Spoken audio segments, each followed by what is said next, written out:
And here we go again. And it's Johnny Million, and there he is. And how's everybody doing? All right. And I think everybody can see you and see me and everything. See you, see me, see everything. Meow, meow, meow. I just gotta shrink your meow, meow, meow, meow. It's the say you, say me version. with kitties. I have come here to chew bubblegum and kick ass. And I'm all out of bubblegum.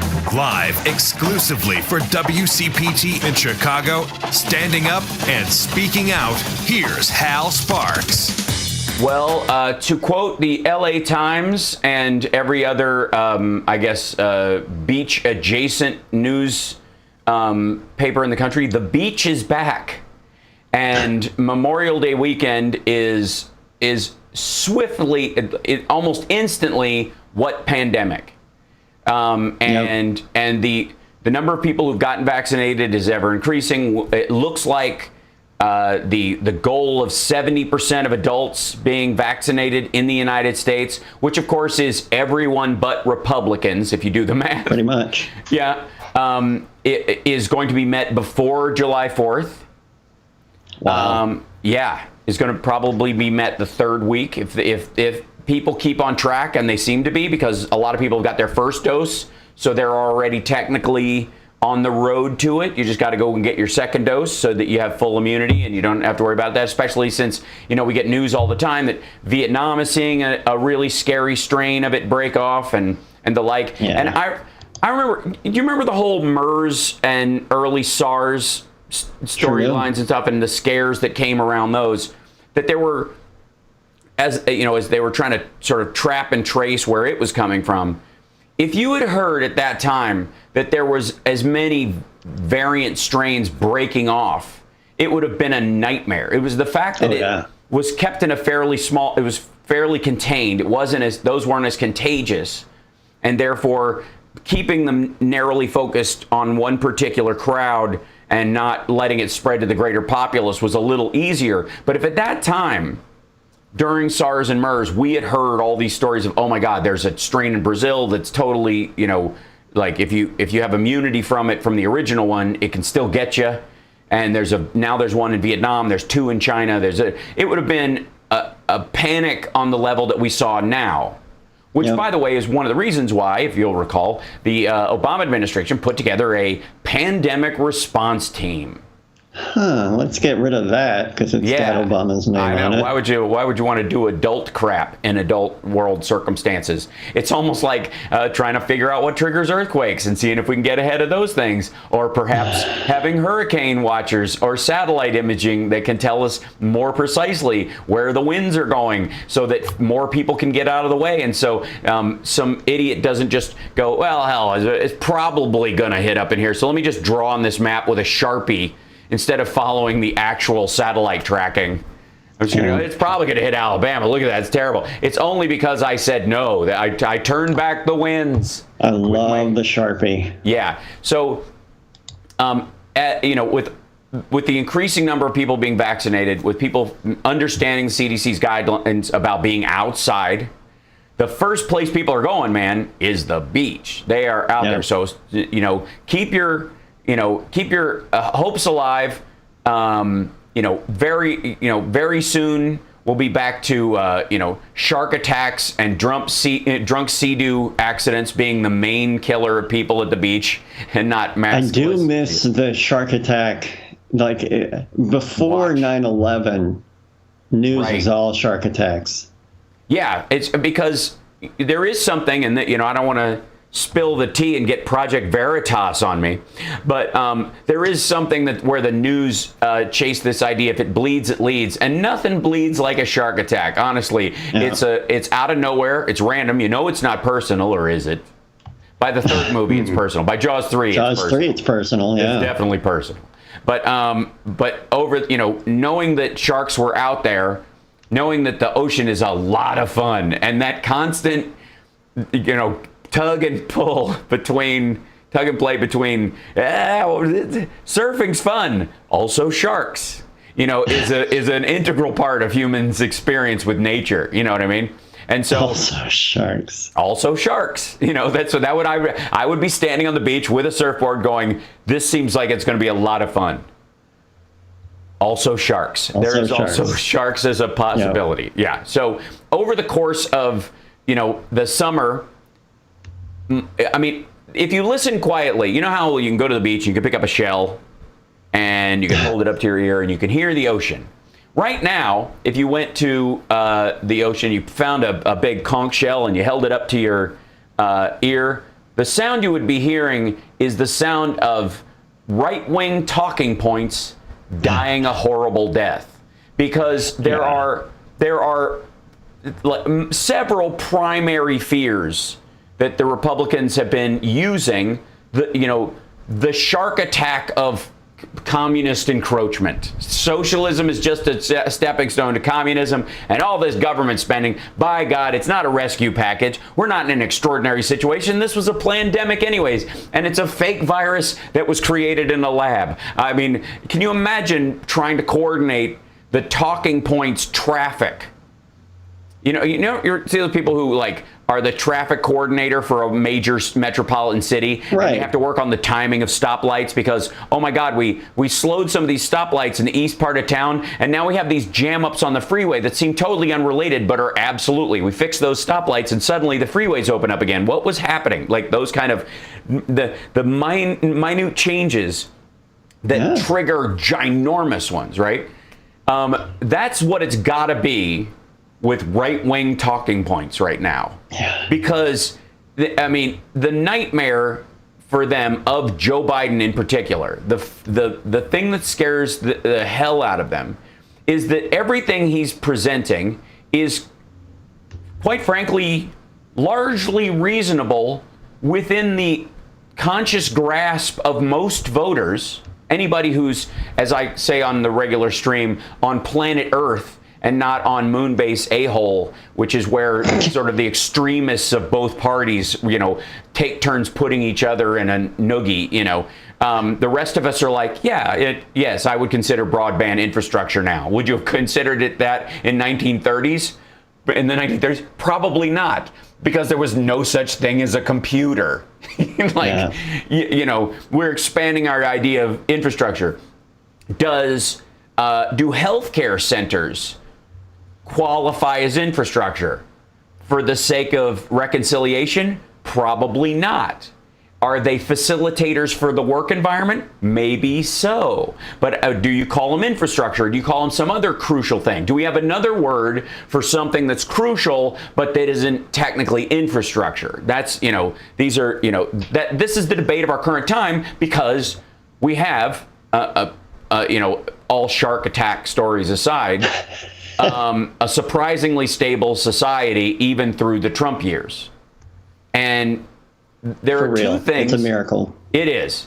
It's, the thing I think that stands out to me that I've been watching, because the amount of right-wing, flailing that is going on right now.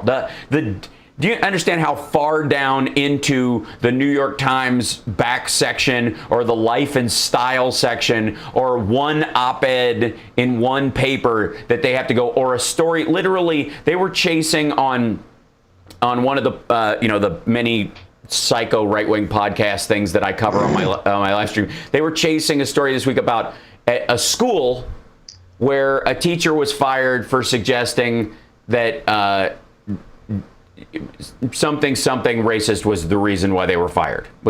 And the teacher turned out not to actually be fired. They were put on leave. And the point that they were trying to make, they argued, was limited by the fact that they were not in person. They were on Zoom. And so people getting, oh, we lost Johnny again. There goes Skype again. I don't know what's going on with that. It's weird. It's this, will switch back to me.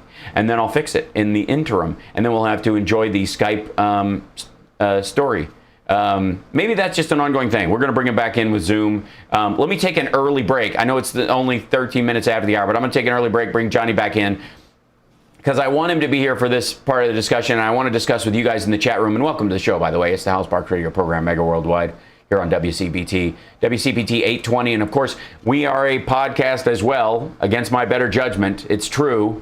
I acquiesced. I allowed my beautiful show to be turned into the Hal Sparks Radio podcast mega worldwide on the Sexy Liberal Podcasting Network, which Stephanie lured me into, as she does with so many others. We'll be back right after this. And I want you guys to think about for a second, after all the flailing about January 6th, and we'll talk about that as well, the Republicans are doing everything they can to fight anyone looking at not just what happened on the 6th, but how they actually govern. And I, of course, govern in air quotes. We'll be back right after this.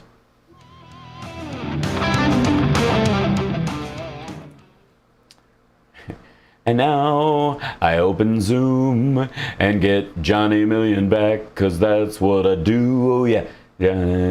Start a new meeting and I get a double screen.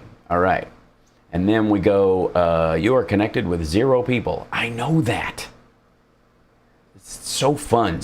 Yes. Invite. Here we go. Copy invite link. I can do that.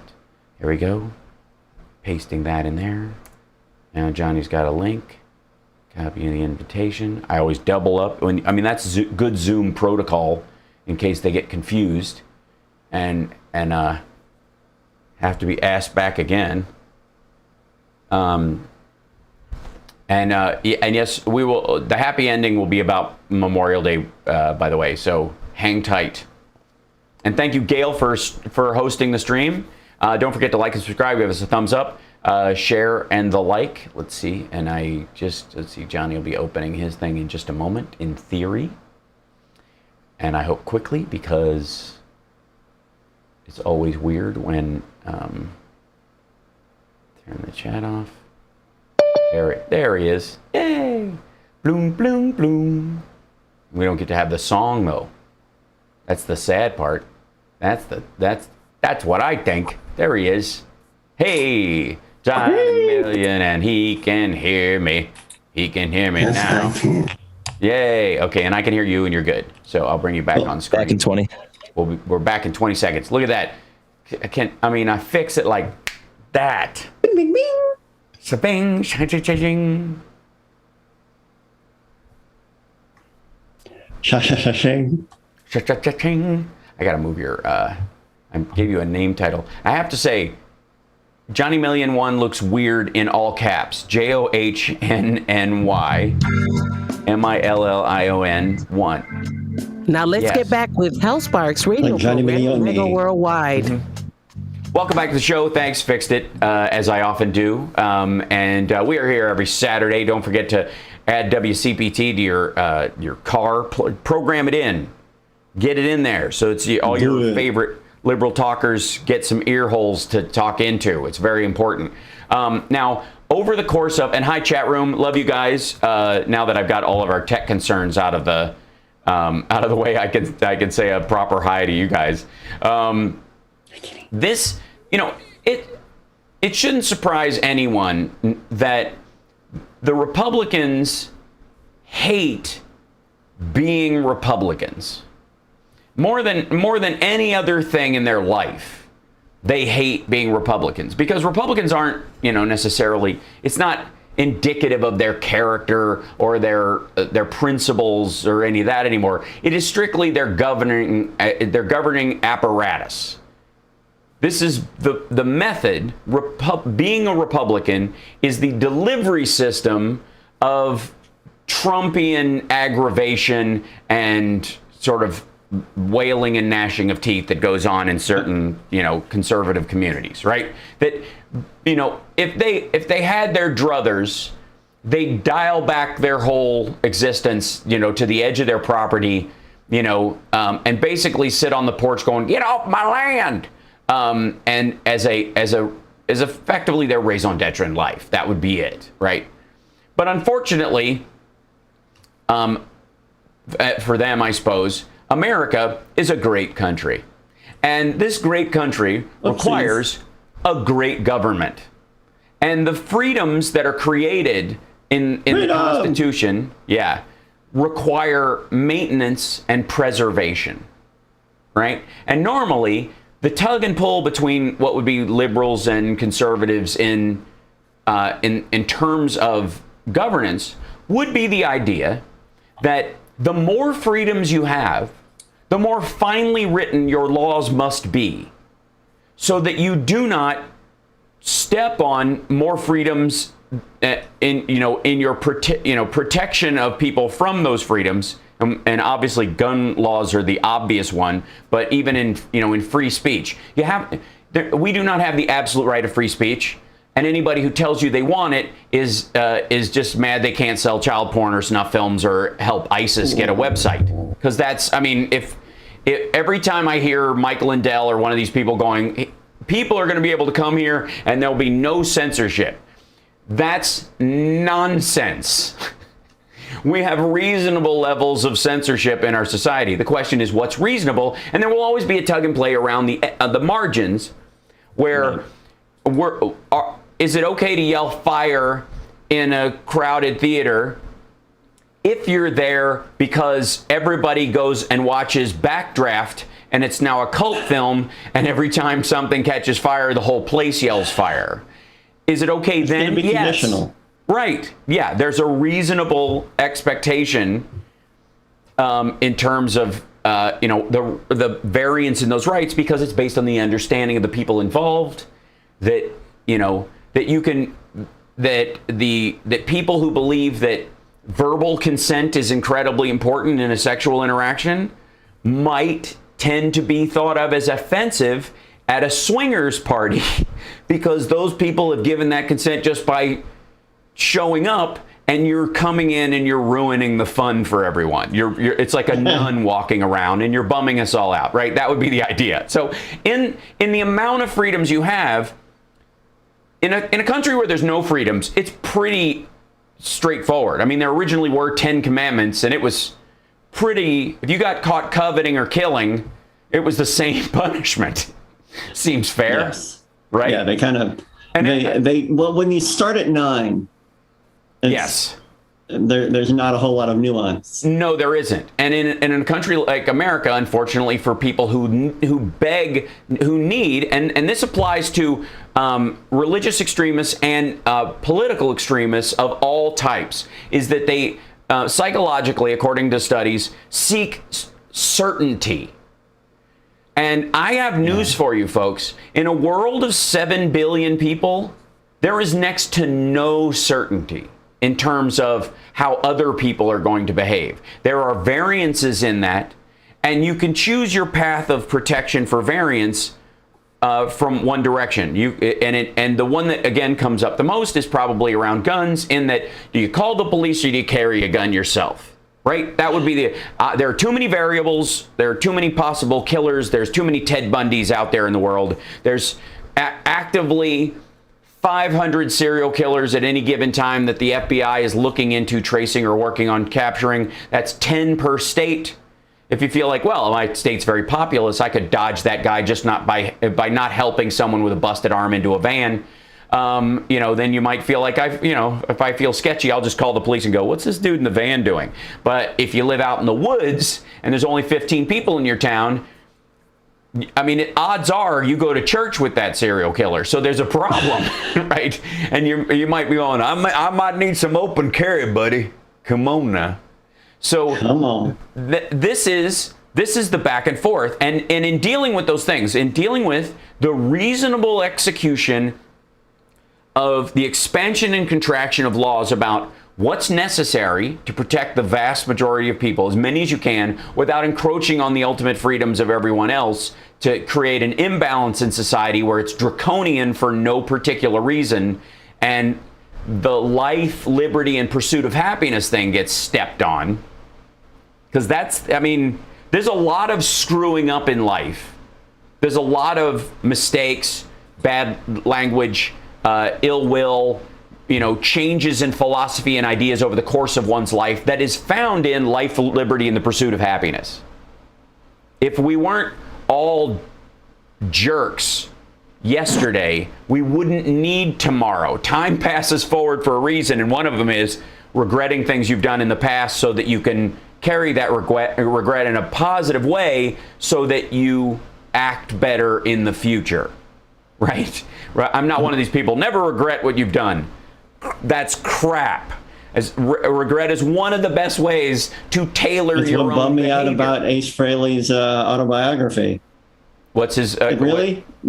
No regrets. Really? Oh, Make yeah, no right. mistakes? Really, Ace? Yeah, really? Yeah. No, I think it is madness to avoid your own personal regrets. And it also, by the way, if you ignore your own regrets, you'll never actually ignore the regrets of other people. You'll never look at people who've made mistakes and go, well, no regrets in my life, so no regrets in your life. We're all good. The minute you walk out the door, no one has any background that I'm going to have a problem with. Like, nobody believes that, especially in the no regrets crowd. That's the irony, right? It's never going to work that way. So in the messiness of life, we are all hashing out the best way forward with the most freedoms and liberties, but within the whole, like, hey, Mike Lindell, you are absolutely going to have censorship of a form, a terms of service. I wouldn't even call it censorship, because that would say that these people have a valid point of view or a valid thing that they're saying and not just yelling fire. It's not censorship to stop someone from yelling fire in a crowded theater. It isn't. Unless you are applying the fire in a crowded theater thing to a bunch of people who are watching Backdraft and it's become the new Rocky Horror. And you go, I just don't like hearing it through my window and it scares me. And you're like, well, shut your window on Friday nights at midnight. Everybody knows they're yelling fire or whatever. Or just monitor police channels. You'll be fine. So in that variance, there has been a huge bifurcation in the political sphere. This is the divided America we hear about all the time. And we do hear about, and there is a tremendous amount of reactionary behavior online because it is extremes. It is the small, it's the little brother that Big Brother was supposed to be. Big Brother was supposed to be this big, scary governmental mechanism that watches everything you do. And in reality, Little Brother is the one that's always filming what you're doing, that's always texting about what you did, and all those kind of things, kind of monitoring your behavior to make sure you stay within social bounds. Sometimes it results in better behavior and learning, and sometimes it results in just abstract stomping of people for a misunderstanding. That's what that's what brought George Carlin to go, maybe it's not politicians that suck, maybe it's the public that sucks. That was his whole basis of the idea, right? Maybe that Big Brother isn't really the fear Little Brother is. And so in that extremity, and I do have a point here, in that extremity, what you see is the right wing especially desperately trying to cling on to the shark attack idea of the Biden administration, that everything they do is there's a shark in the water. Yeah, you got your surfboard, you're looking at this rescue package, yeah, you're looking at infrastructure, but the shark in the water is communism. It's lurking there. You just got, and so they're standing on the beach just screaming shark when there is none. And then when there is a shark in the water, they're like, why are you screwing beach day for everyone? Because it is maddening to watch them try to thread this needle thinner and thinner each time. And in the case of the Biden administration, everything they are offering up is absolutely the destruction of our economy and the creation of communism and the absolute burning of the Constitution like it's the flag at an Antifa rally. This is it, and it's beyond hyperbole. This is now the language of the right. So much so that if anybody, there are people on the left where if you speak reasonably of a Republican, they'll dive into your Twitter DMs and be rude to you, and it will and a lot of liberals will carve themselves out of that by addressing that person's concerns and going, no, listen to what I'm saying, not what I'm. And there's a conversation that occurs. Sometimes it helps, sometimes it doesn't. I have those all the time. In just trying to treat someone with humanity that I disagree with, and not paint entire groups in a bigoted fashion. You can get in trouble with the groups that are going, well, bigotry is one, is always available as a tool, right? And there are those people. They do exist. It's different, though, with like kind of online, thought police on the left, like, minor groups of them that try to do this stuff, versus the entire structure of the right-wing media sphere is now built on this. If you ain't Trump, you're out. If you don't toe the line, you're not just, as Trump used to say, probably a Democrat, which was his big thing. And they don't want to admit it. That's the weird part. They're so deep in this, and like you can't admit it, but then you've got to. Well, haven't you been in that kind of an argument, Johnny? Haven't you been in an argument where you're so deep into it and you realize you're kind of in the wrong and you might have a way to back out, but God darn, the other person's awful, so you're like, you know what? I may be wrong, but you're awful. I can be right. That can be fixed, but you're still going to be an awful person. So, yeah. Right? You're just mean. I don't care if I'm wrong. I'm not arguing my facts anymore. I'm arguing how mean you are. Right? Everybody's been in that like, nah, I'm not. Yeah, I was wrong. Great. Now mean person gets to run around thinking they're right. Can you imagine the damage they can do? Right. That's the argument that people get into. I mean, that was the basis of most email flame wars back in the day. But I want to go through some of the, when we come back from the break, I want to talk about some of the right-wing responses to Trump just getting in legal trouble that if he wasn't president, he would already be in. He was on his way to being in. And all being president did was pause it and protect him for 4 years and allowed him to build a wall of his own to shore up his defenses against this with using idiot maggot supporters and their money as human shields against his own petty real estate and tax schemes. We'll be back right after this. It's the Hal Sparks radio program, mega worldwide on WCPT Radio, Chicago's Progressive Talk. There's sharks everywhere. They're all around us.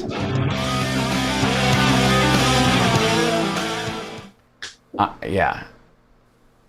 The amount of these folks that are just like everything is just, I mean, it's like the 60s and the 50s, like the late 50s. It's like a Red Scare all the time. And remember, all the Russia stuff was supposed to be the new McCarthyism, right?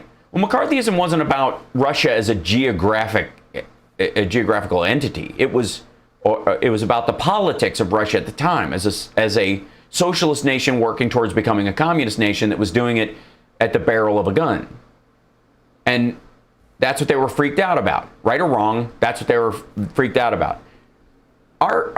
The concerns about Russia had nothing to do with the geopolitical structure or the philosophy of governing in the country.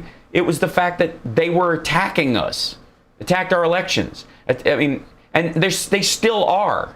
Yep. They are. I mean, that's all they've got. That's literally all Russia has right now. Seriously, and it works for them.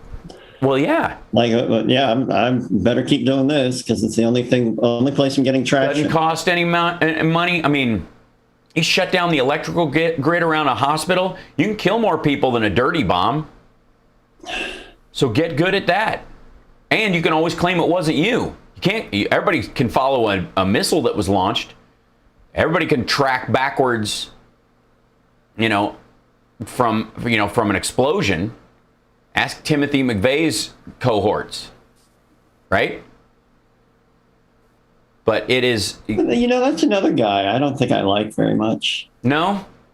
Yeah, I guess you're right. The more I learn about that whole thing, he does not seem cool. No, he doesn't. He's it's like when Jiminy Glick is interviewing Mel Brooks. Have you ever seen that? Where he's like, what's with you and the Nazis? You're always knocking the Nazis every time you bring it.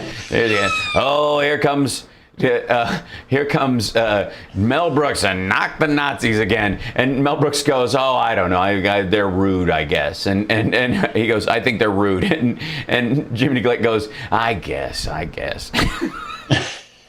It's just so beautiful. Rude Nazis.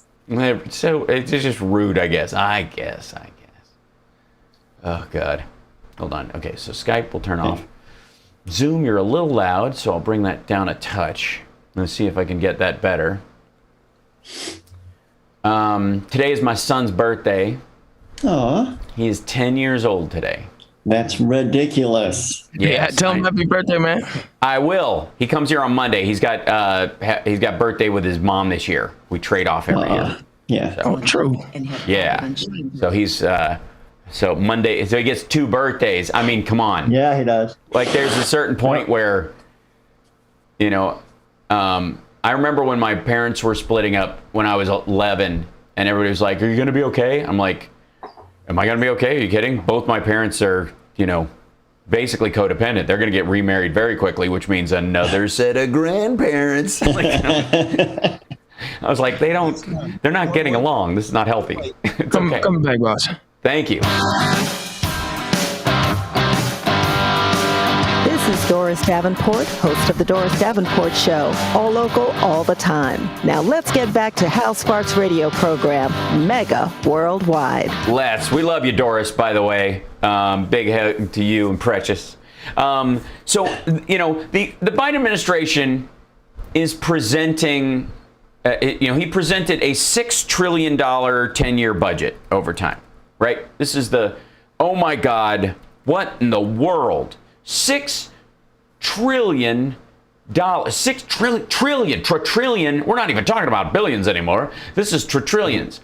The American economy is somewhere, depending on your belief system about what the fluidity is of the American economy, is 21 to 27 trillion dollars in money exchanged through it every single year. Let me repeat that. 21 to 26 trillion dollars running through it. Sounds big. Every single year.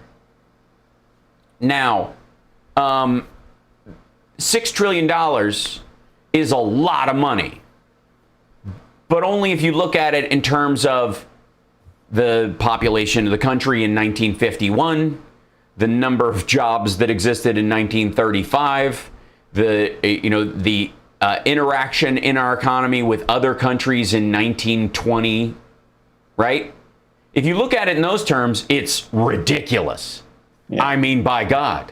At one point, you know, if we all go back like Marty McFly to November 5th, 1955, nobody has 2 television sets.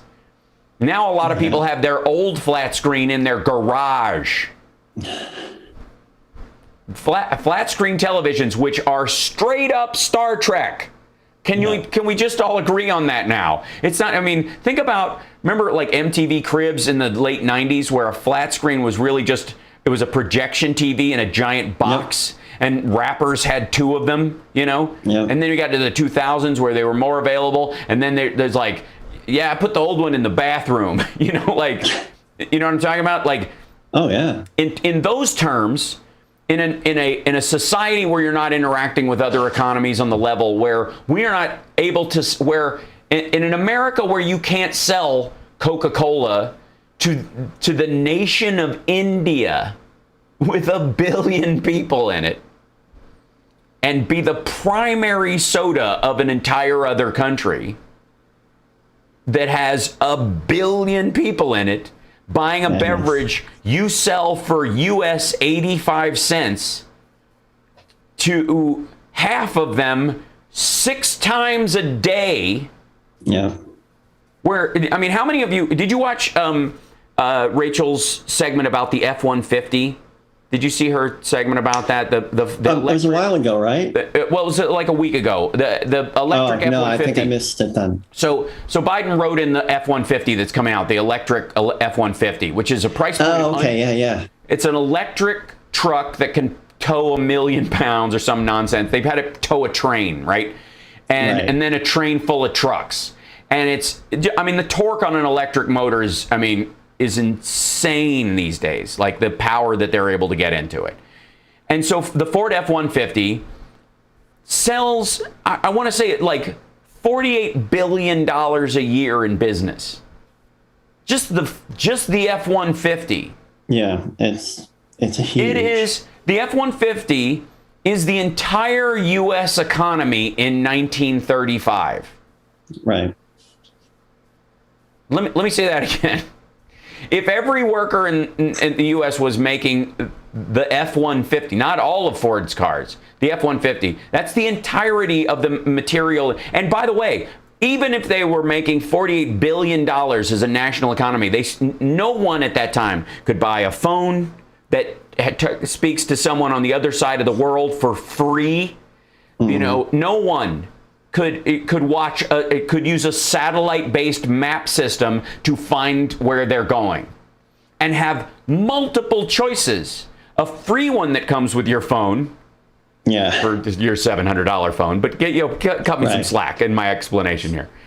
Or you could buy 9 others, some with celebrity voices. Yep. You know what I mean? Like, people, like, and the Republicans love to talk, I mean, obviously they've thrown fiscal conservatism out the window with their tax cut and with the military budget they put forward. It was a joke. Trump ran a $1 trillion deficit every single year from 2017 on. He just didn't care. And that wasn't to, oh my God, we've hit a pandemic and we have to make sure that the evergreen that is our economy, this barge that is turned sideways in the middle of the Suez Canal with tons, how many tons of stuff were on the evergreen? Think about that for a second. Think about a cargo boat in 1970 and the evergreen, and the amount of goods coming from country to country, like, it's ridiculous. Think about just the Robinhood millionaires that are being made. People using Robinhood to buy stocks in a way, using buy and sell mechanisms available to them that literally the people who made the initial stock market millionaires and billionaires, if they had those tools, would have been trillionaires themselves. Their families would have been in control of everything. Yeah, it was 38,000 tons. Thank you, Bob Carmody, in our chat room. Think about a boat that doesn't weigh 38,000 tons. It had 38,000 tons of stuff. It was selling, and a lot of it, relatively disposable. I mean, there's a growth industry in landfill just getting rid of items in our economy that kings would have killed to touch once. 300 years ago, that we go, I got a new one. I had these headphones, and they link up to my phone automatically and stuff, and I can talk to them and ask questions. If I ever don't know anything, I can go, hey Siri, what did I? And if a king had an Apple HomePod that actually was hooked up to some magical internet, the power available is insane, right? So when they start clamoring about $6 trillion, well, what's that $6 trillion for? And when the Republicans use it, it's to give a tax break to the wealthiest among us, namely corporations, because that was the permanent one. And then the other half of it goes to the military-industrial complex to make and buy new military equipment that we don't need. No. And that we are ultimately, just to keep it from being a huge hole in the budget, selling to countries that we would never sell military gear to before. Hello, Abraham Accords. I mean, that $50 billion in military stuff to the UAE, Bahrain, and I think Qatar, and like there was one other country they were working with. None of them were, by the way, had anything to do with the Israeli-Palestinian conflict. So I don't know what. That's another can of worms. That ceasefire is at least holding. That's a good sign, right? As we lead into the Memorial Day weekend. But so, what have the Democrats come forward with in this budget proposal? This $6 trillion budget that they put together, which is, of course, the American Rescue Package was $1.9 trillion. There's a $4 trillion infrastructure, jobs, and economic proposal on top of that is effectively the push for the budget. The jobs plan is, of course, converting us to wind, solar, geothermal, renewables, that will eventually mean, by the way, either micronuclear or thorium reactors or more efficient nuclear reactors. Don't get me started on molten salt. But it sounds delicious. It's not. It burns, actually. It's very uncomfortable. It goes right through you. I'm just going to say. It burns twice. Molten salt. There are a lot of technologies that are the technologies of the future, that the kind of stuff that will get us off Earth, the kind of stuff that will cure diseases, the kind of stuff that will protect us from infection, the kind of stuff that will maintain the environment while, taking pollutants out of the air so that everything downwind isn't murdered by it. So that, it's great. You got a coal field, you got this, this coal mine and all this leftover coal dust that's part of, you extracting that stuff that just kind of sits there, and a good rain comes along, and then suddenly Eastern Kentucky has, 45 years of cancer clusters and birth defects. That's not West Virginia's problem, right? It's not, right, Joe Manchin? That's not West Virginia's problem. That's, they take care of their stuff. They make sure that the coal sleuth is stored, the ash and everything is stored near the West Virginia border. It doesn't go into the state. Your constituents are fine. Eastern Kentucky, though, is poisoned. But then, Mitch McConnell and Rand Paul don't even have to bother worrying about those people voting anymore because they don't have any money or influence. They're just poor white trash who are, born with one eye or fingers fused together. Who cares? They're not the horse owners in Lexington and Louisville. They're not the people who are going to donate.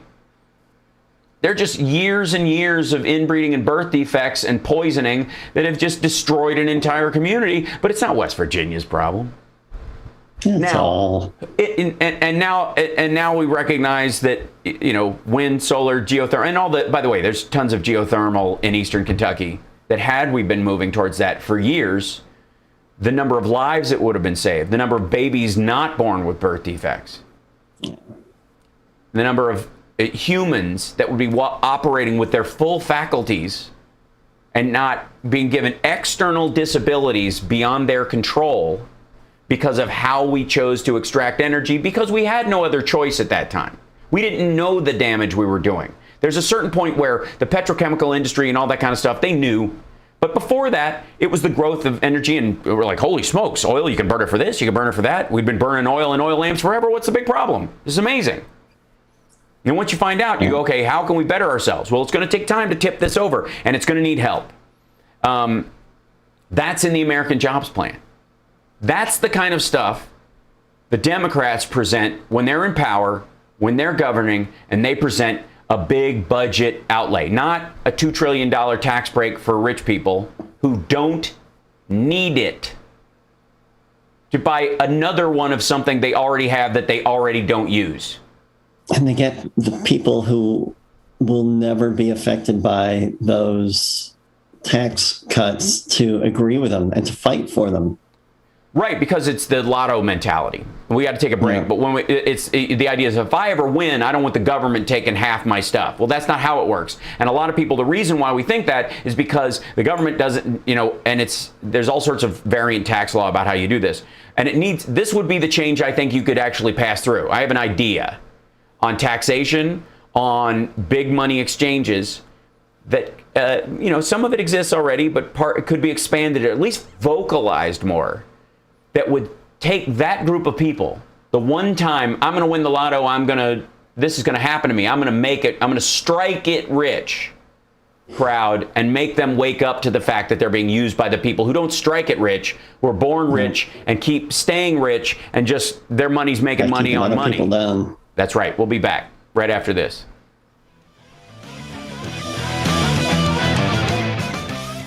You're just awesome, Johnny. You're just awesome. No, you. Love you, man. Love you too, buddy. We are temporarily distressed millionaires. That's exactly right.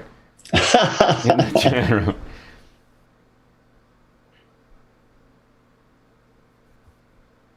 Yeah, I'm one of these people like, money can't buy you happiness, but it sure as shit can stiff arm misery for a while.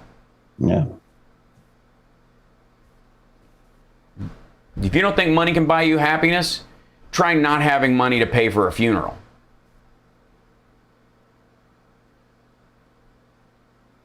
Instead of a moment of, you're sending your grandparent into the next life with some honor and dignity and stuff, you're scrambling to try and figure out a way to just get him in the ground.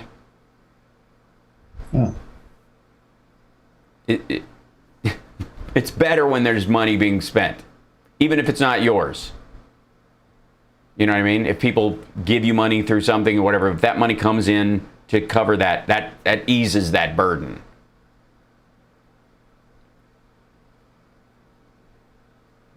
Absolutely, Donna. Oh, Amy wants you to know that your calf is doing great. The calf that's named after you on her farm. Aww.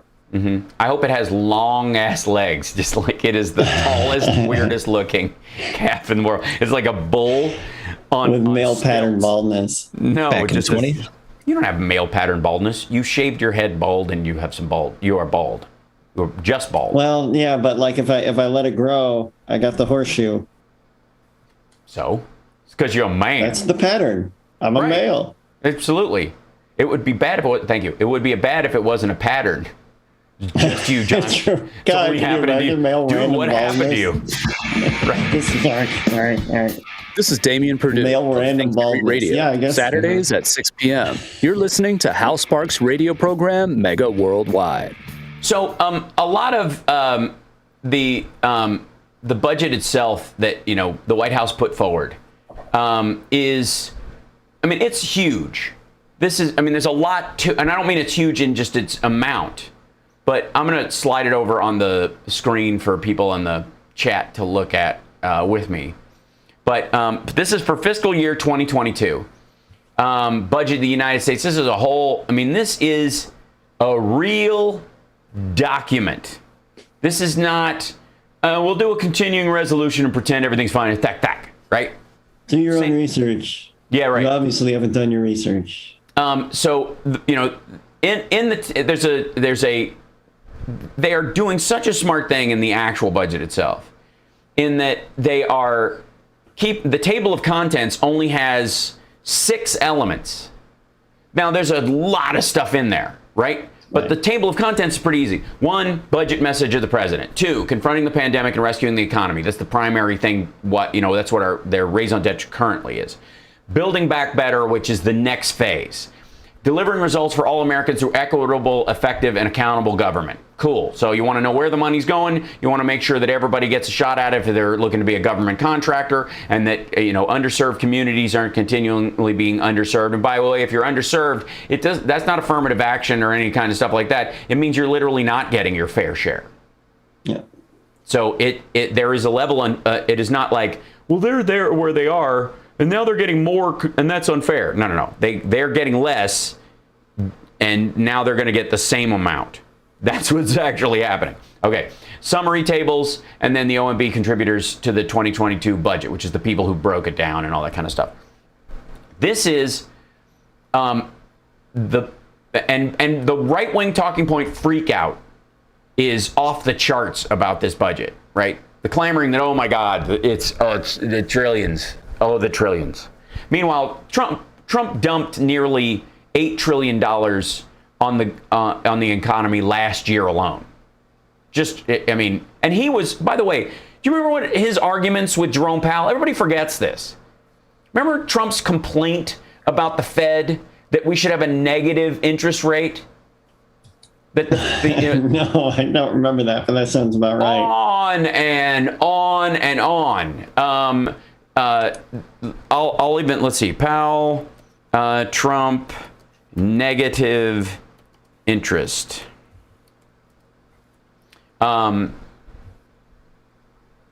So this is May 12th, 2020.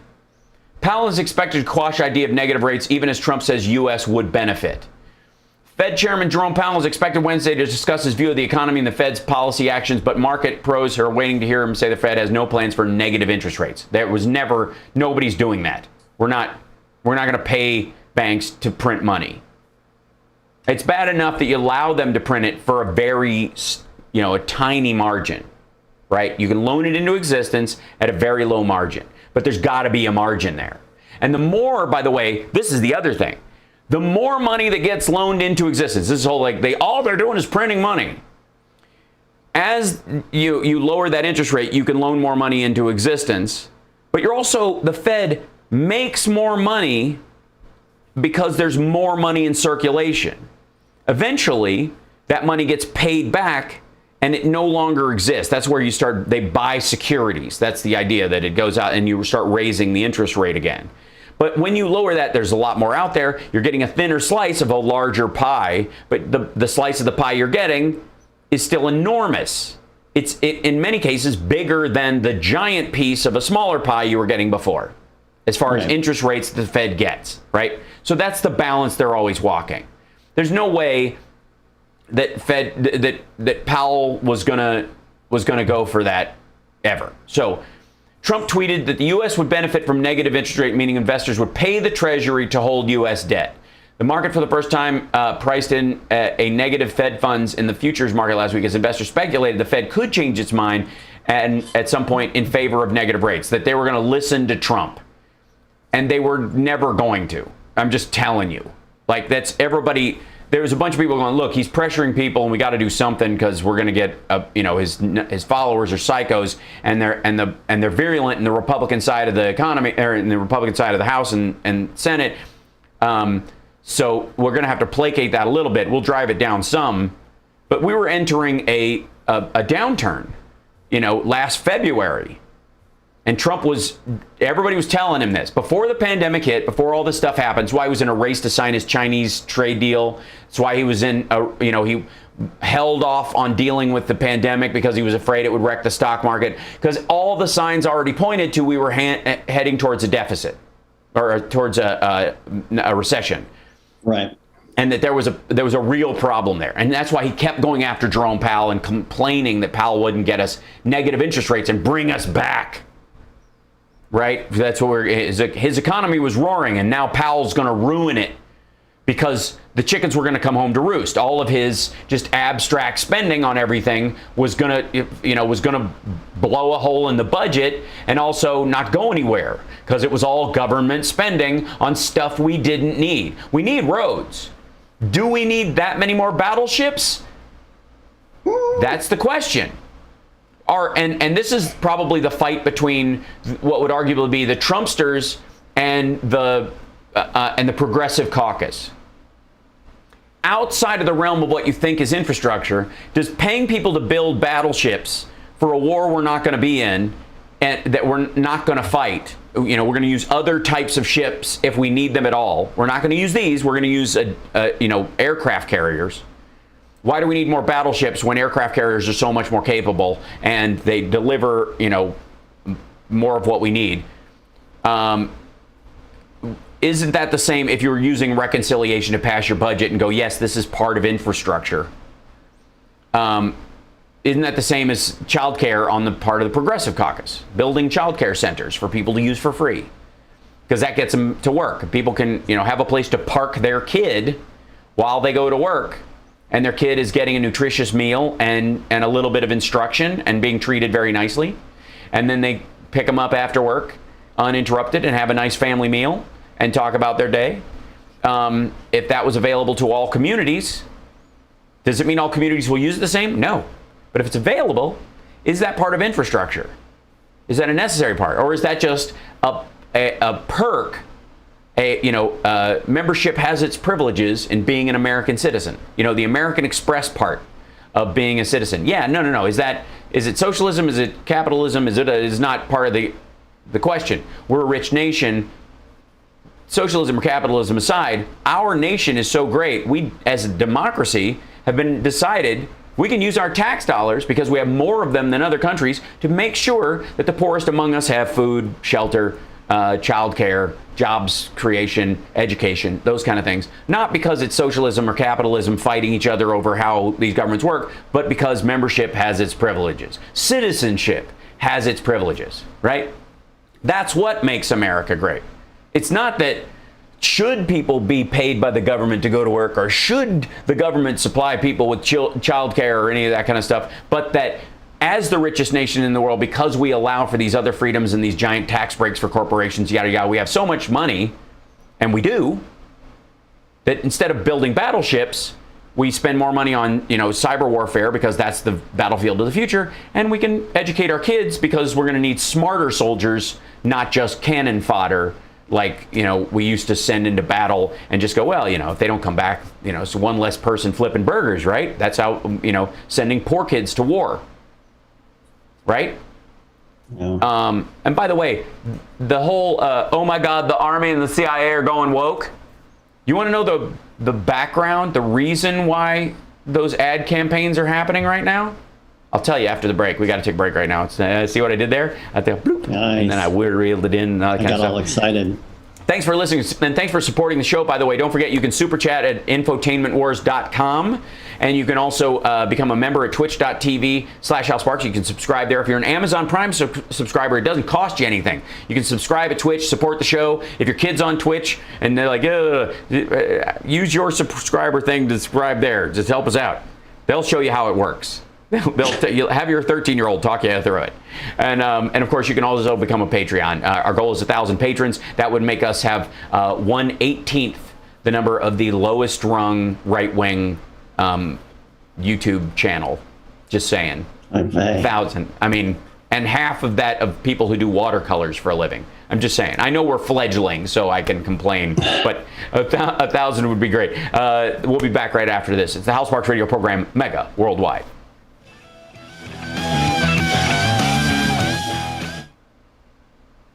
Yeah, so I'll show you this CNBC article from last year, Johnny. I'll share that with you. Okay.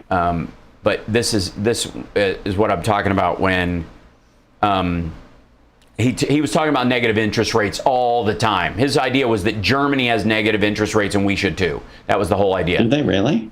They vacillate in it. And what really happened is not technically negative interest rates as a policy. They recovered from 2008 by basically keeping people on payrolls and saying we're not going to fire, we'll pay your workers, don't fire them. Keep your production going through this downturn and we'll recover faster. This was their experiment effectively in Germany doing this, and it worked. So technically speaking, they were printing money, negatively, but whatever.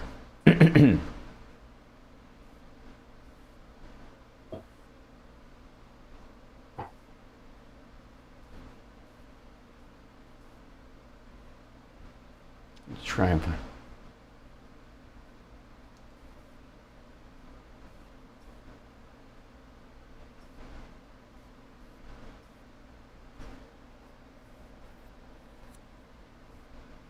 There is so much prose in the budget because they know it's going to be, because they know it's going to be read. I mean, most reports, like if you do a business report, you go, this is the meaning behind us doing this. Emotionally, psychologically, this is what our company means. This is what our goals are for the future. We really need to compete with this company, and we really need to stay within, our customer base loves our thing, the way it's thinged. And so in the thingy-thinging of our thing, people like it when we thing this way. And if we thing too much that way, they get a little upset. So we got to find a way forward that still has our thing being the same thing, but is the future thing of our thingy thing, right?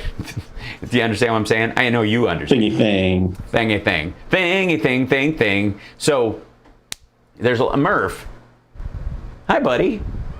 Hi. Murphy. Hi, buddy. You okay? He was trying to open my closet door. What are you doing, buddy? You okay? Hold on. What are you doing? Hi. I have fans on in the bathroom. Sorry. Was it bothering you? He likes to go in there and sit on the mat, but he doesn't like it when the fan's on. My cat loves a bath mat too. Yeah.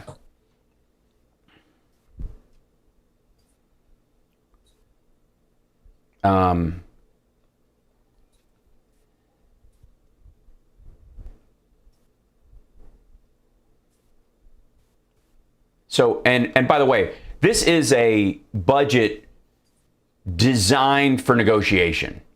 but based on the kind of negotiation that Democrats have been wanting for a long time. That's the irony of it. Because I guarantee that inside this, half is totally workable. I mean, having the whole thing would be frigging amazing. You'd be able to do so much. If you got 2/3 of it, it would be game-changing for the United States as a whole. That's also true of half of it. Half of it would be miraculous in what it could do. Yeah. So they started effectively at double. And so they can have this conversation. The Republicans knocked it back down to half. We met them halfway. Yeah. And they still aren't going to vote for it. Because they're, I mean, and there's a lot of, well, I'll save it for the air because I like there's the meetings, you know, that they're having with the Republicans.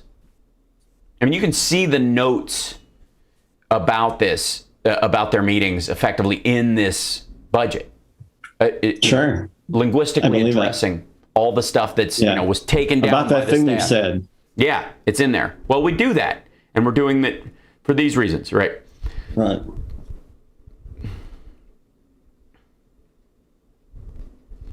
And the irony of this budget being $6 trillion is that it's a lot of, there's a couple of big programs, but the vast majority, Amy, the foster cats are doing great. They're adorable. They're still jumping around far too much. They just got their stitches day before yesterday.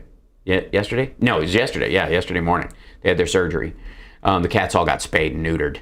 So, and they're supposed to like lounge around and not do anything, and they're just playing like crazy.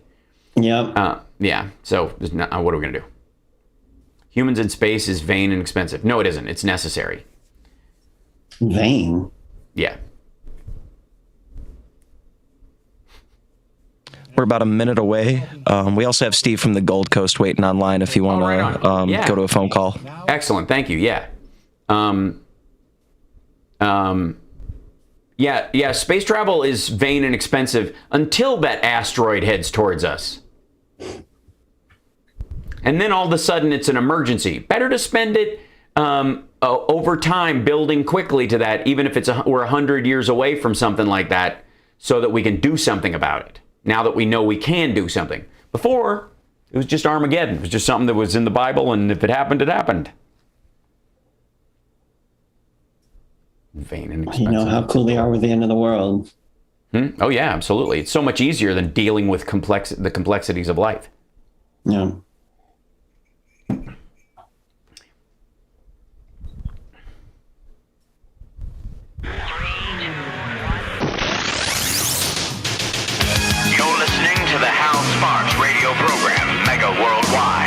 I've had people walk out of me before, but not when I was being so charming.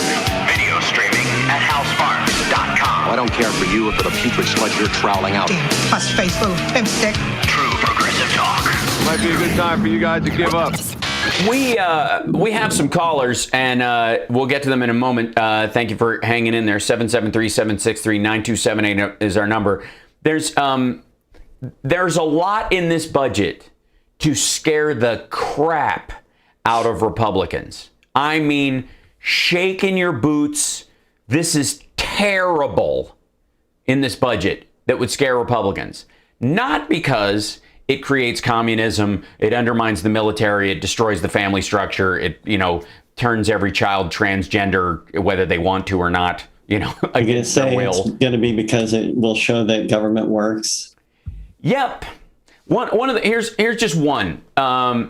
There's a $32 million for a renewed and expanded initiative called, and I feel like this is aimed at Republicans because it's like something you could put on the side of a dirt bike.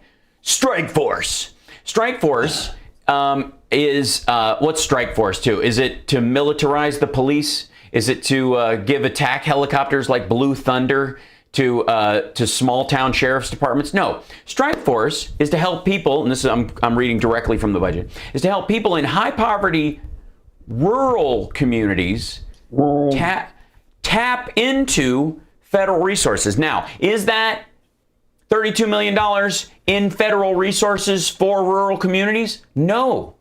It's $32 million just for financial counselors and credit advisors and small business administration people to go into rural communities and go, hey, your farm is operating a little rough. You qualify for this program that will offset some of your taxes and some of your debt. The Farm Bill gave you some money and it's sitting there. You don't know you don't know the government is working because they want you to think it's not. Your representative wants you to think your government hates you. And yet this money is sitting there that could help you and your family maintain your family farm, open your family store in the middle of, in Port Knuckle, Montana, and make sure it's the cutest little convenience store and Bible front group in the entire country. That money is there for you. Those loans are available. And if you're worried about taking out a federally backed loan because you think there's some big thing, they'll help you find a private lender and will guarantee the loan through the private lender through other programs. But you just don't know that's available to you because you live in the sticks and the Matt Gaetz of the world are lying to you so that they can hang out in your high school. So $32 million is put into this budget. Also provides an increased $65 million from the 2021 enacted level for rural e-connectivity program called Reconnect for rural broadband, which is where there's already broadband and it's just poorly installed or broken or whatever, just for repairs, just to go through and make it work. What was already sort of minor expansions. This is the creep of giant broadband that they're afraid of also, because, how do you keep them down? Which is a horrible mascot, by the way, the creep of giant broadband. Like they thought but if you've been on, they thought they could make it adorable, but Christ. But you spend enough time on the internet, you know that's actually quite appropriate. It actually makes a lot of sense. Have you read? And who are you now? The creep of giant broadband? Well, yeah. Maybe. I don't know. Have you read Joel Greenberg's Venmo messages? All right. So the budget also includes $318 million for regional commissions, which provide economic development assistance in distressed rural communities through infrastructure investments, workforce development, and other activities. Now, that $318 million, is that the money they're spending on those places? Is that just the money? Is that all they get? Is that all rural communities get is $318 million? No, that's $318 million in guidance and creation so that the federal funds, the billions of dollars for infrastructure projects, are targeted in places that have heretofore been, wait for it, underserved communities. I'm talking about Eastern Kentucky. I'm talking about the Tennessee Valley. I'm talking about Floribama and all the outlying horribly impoverished white areas where children get, dew mouth from sucking on a baby bottle full of Mountain Dew because they're, the family was making the original opening lyric to Jack and Diane, which they scrapped, thank goodness. I think that's wise or whatever, because it would have narrowcast the song to a very sucking on a chili dog outside the Tasty Freeze makes way more sense. Better. Yeah. So as my teeth start to rot. All right. So their children's teeth rot inside their gums in Eastern Kentucky and in the Tennessee Valley from dew mouth. Before they come through. Let me tell you why this is that part alone, that one little piece of this thing, that $318 million, and that I got news for you. That's gonna get through. That's getting through no matter whatever version happens, the smaller $980 billion reconciliation version of it, no matter how squashed and small that is, you damn straight that rural communities expenditure, that small guidance aspect where they come out, hey, I'm from the federal government and I'm here to help. Jesus Christ, no, I really am here. Do you know these programs are available to you and your family? You realize your kids could go to school for free because of your economic, you are in an economically depressed area. This whole area, everybody in this area could go to college for free. Everyone in Eastern Kentucky, everyone, because of how much money they don't make a year, could end up sending their children to university if they qualify, of course, and of course they'll get 2 years of extra vocational and or community college Perhaps they could go to Sayersville College, where there's a math wing named after my aunt. Yeah, which is in Kentucky. But that part of the bill. Is it your anti-vaxxer? Huh?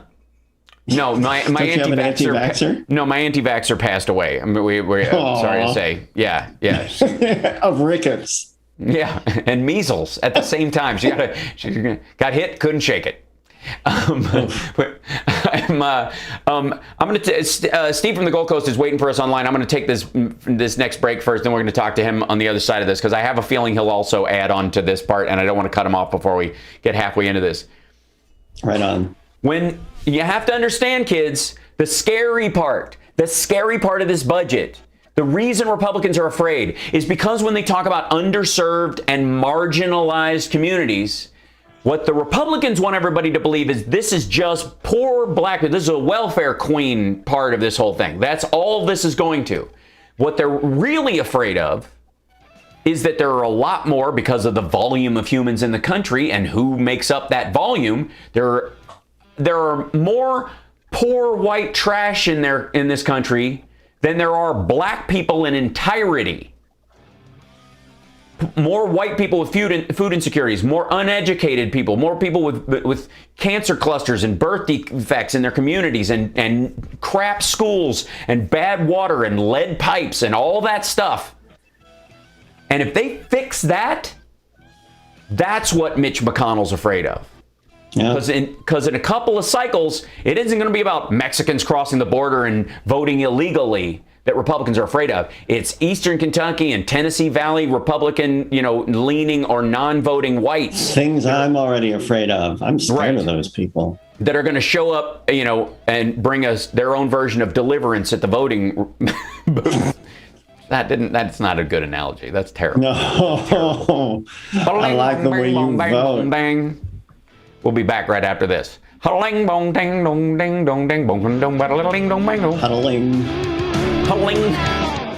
How do you spell that? Huddling dong ding. I think it's against. I think it's heretical to try and spell it. I don't think it's heretical. Yeah. Yeah.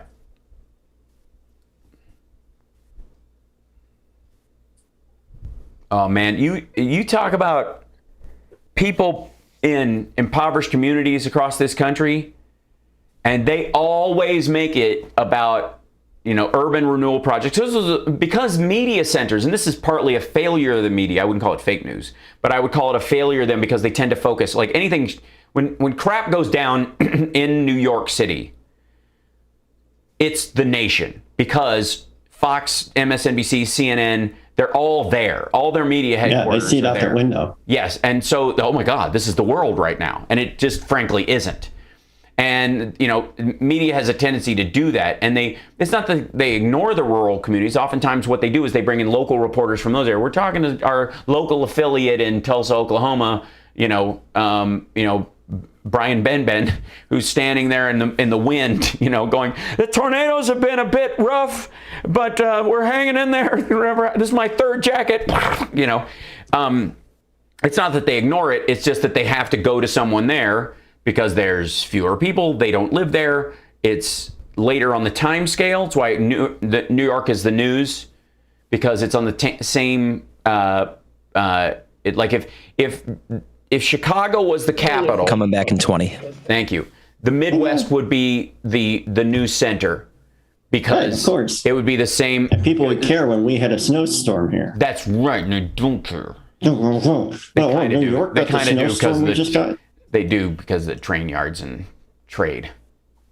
They kind of do care about Chicago. I just want to be in the news more. I need to. No, you don't. This is Tom Hartman, and you're listening to the Hal Sparks radio program, Mega Worldwide, on Chicago's Progressive Talk, WCPT. There's supposedly, if you listen to the right-wingers, there's something you can't say, and it's that you can't want to help white people. You can't care about white people. Everything's an attack on white people. If you deal with the Tulsa race riots and the murders that happened there, it's an attack on white people. It's kind of an attack on the Ku Klux Klan and making sure it doesn't happen again. in my estimation, not necessarily on white people in general. And white people. White, because that's the whatever that dude's name is who believes it should be. He's a white supremacist and he believes it should be pronounced white people, which is why Trump and his friends say Wharton. By the way, School of Business. Oh. Yep, it's not an accident. So, but I'm gonna say it and watch me get pilloried by progressives. The right wing will come to my defense. I have no doubt. The Biden budget helps a lot of impoverished white people.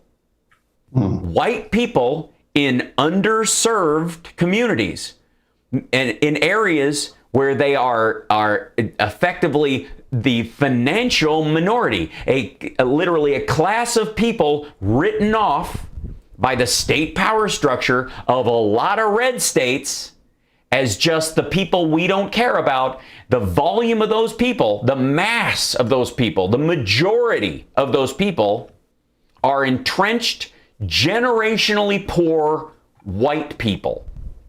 And this budget helps those people. You know why? Whatever, it's your funeral. Wait, you know why? You know why it helps those people? Because they're people. And I'm not tracking. Right. And in helping those human beings who are left out of the ability to get loans, start businesses, and not have lead pipes, and not have coal leftovers in their chemicals in their drinking water that cause birth defects, or chemical plants dumping stuff into their water causing massive birth defects and cancer clusters in Louisiana, Mississippi, Floribama, all those areas. The vast majority, like I said, there are more poor white people in this country than there are black people at all. That means the Chris Rock bit about the whole eating mayonnaise sandwiches, can't quote the rest of it. That's what he's talking about. This, by volume, this helps poor people. And the vast majority of poor people in this country, because the vast majority of people in this country are white. And this, and it applies equally.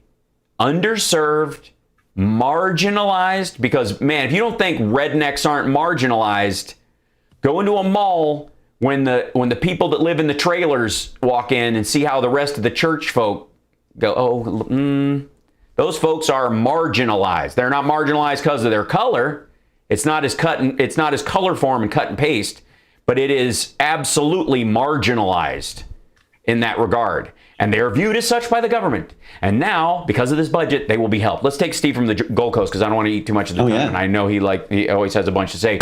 Welcome to the show, Steve. Are you there?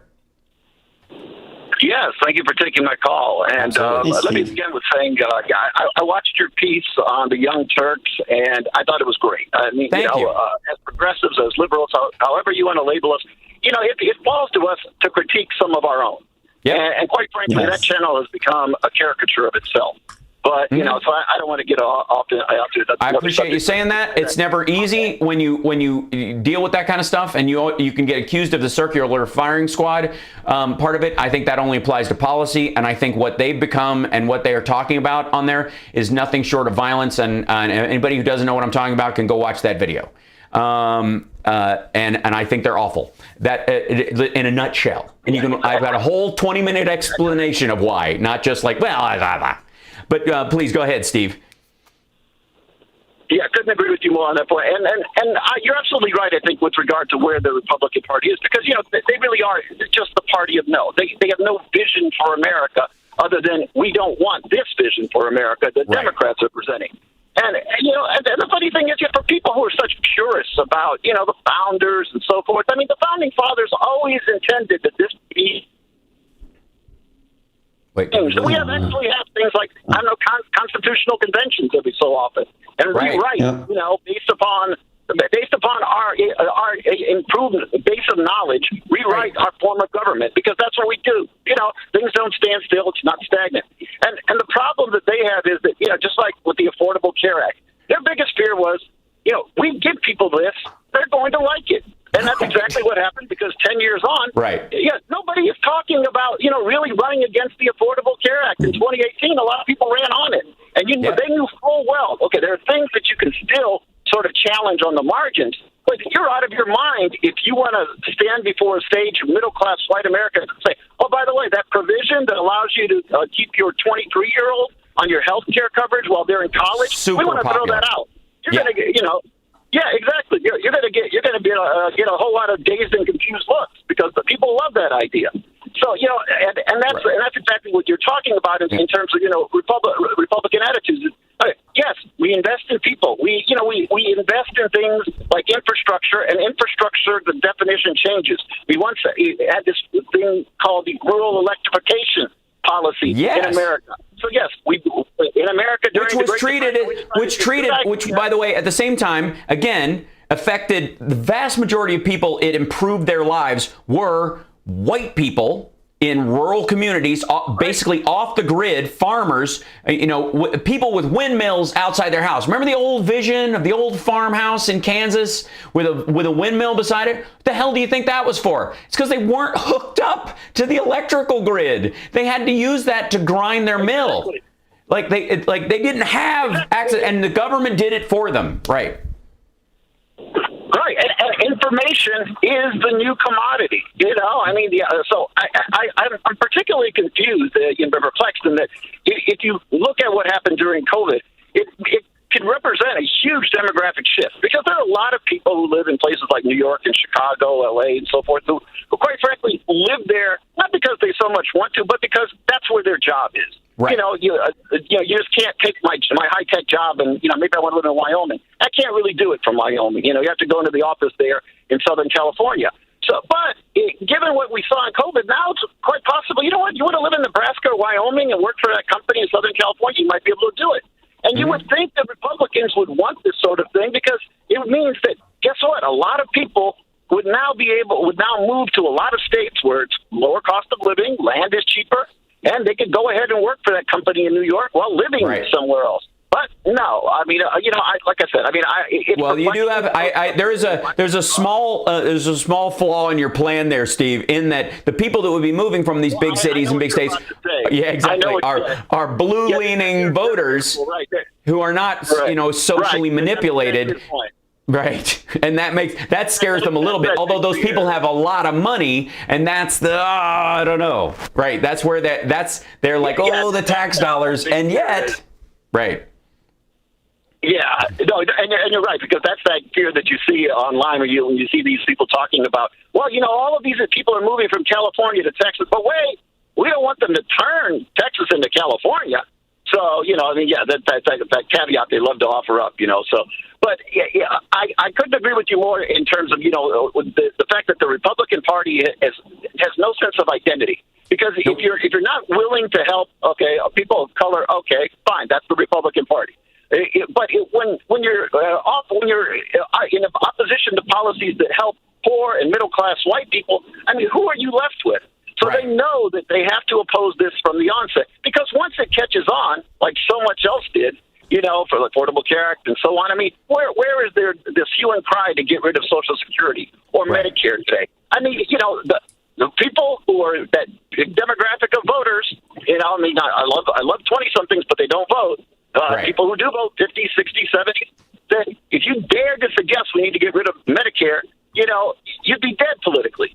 So that this is their fear, that that people are going to like these policies, and then therefore that they're just going to be entrenched in American public policy again, from here. Even these policies, they also have to scare people about these policies that they are somehow, quote unquote, socialism or communism, when they are neither that. They are simply This is taxation with representation. Kings used to build roads. Kings used to have soldiers. Kings used to employ physicians for infectious disease. Kings used to have dudes in giant crow masks during plague times walking around trying to figure out how we round up the people that are sick and separate them from the people who aren't so that we can keep trade happening at our ports without everybody dying. They created a healthcare system. The problem was it narrowly benefited a few, and the other people who were involved in it, who paid the taxes, didn't have any say in how their taxes were spent. It wasn't socialism when a king did it. It's not socialism now.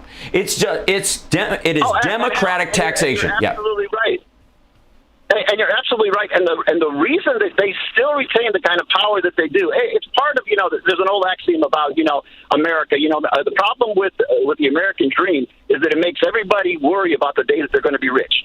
And that is very true. I mean, so you've got a ton of people who, when you do survey after survey, you ask them, okay, when do you think you'll become part of that top 10%? Oh, within, a decade or two. Right. The reality is that you have about a 1 in 100 chance of becoming, part of the 10% if you're in the bottom 25%. So, oh, wow. 1 in 100 is generous. I really believe that they're just a few years away from becoming, And by the way, I know, agreed. And here's the other thing. A lot of people are end up in the upper 10% of of the American economic strata over the course of their life. A lot of people do. And the way they do it, though, is the sale of a house. Usually their primary biggest thing is temporarily they enter a tax level in their life that spikes higher than any other thing because it's a lifelong investment. They bought this house when it was a couple $100,000. I mean, look at Biden's house. They bought that house for $250,000 and they worked on it and he sold it for $1.2 million, right? That's what happens. And when you do that, when you bought a house in the 70s, you sat in the thing, and then you passed on that, when you're really old and you move into a home, and that's usually when that gets sold, that money goes to your kids, and that's the inheritance tax, that's the death tax they're always clamoring about. And that's about, you talk about the upper 1% or the upper 10%, that's the one time they're in that window. The rest of their life, they're mid to lower middle class all the time. And so that spike, that one thing, that one investment that could maybe bring that lower middle class family up into the upper middle class or expand their reach or their education base on this one thing. They had this house since the 70s, and then they get hit really hard by taxes on the one thing that they own of value in any major way. We got to take a break. They're in the upper 10% for that short period of time, and then they go right back down. But in their life, they were up in the upper 10%. And when they were in that upper 10%, the taxes were based on them being in the upper 10%, not, oh, this is an investment over time. That's why they let you roll it into another house. That's why they let you break it up. So true. Yeah. And that's so true. And the problem is that in the meantime, their children weren't able to go to college because the same policy that allowed them to keep their house up paying so much in taxes, denied their children the opportunity to go to a university because there was no financial aid. That's so, right. It offsets the other by an exponential degree. So that's the problem. That's why we don't fear complexity, and that's why we like callers like Steve from the Gold Coast. We had to take a break. I appreciate you calling in. We'll be back right after this. The budget is striking fear in the hearts of Republicans, not for what it will do to America, but what it will do for America. We'll be back.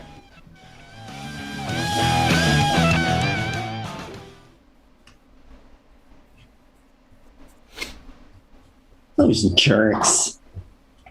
Reminder, New York City was U.S. Capitol at one point.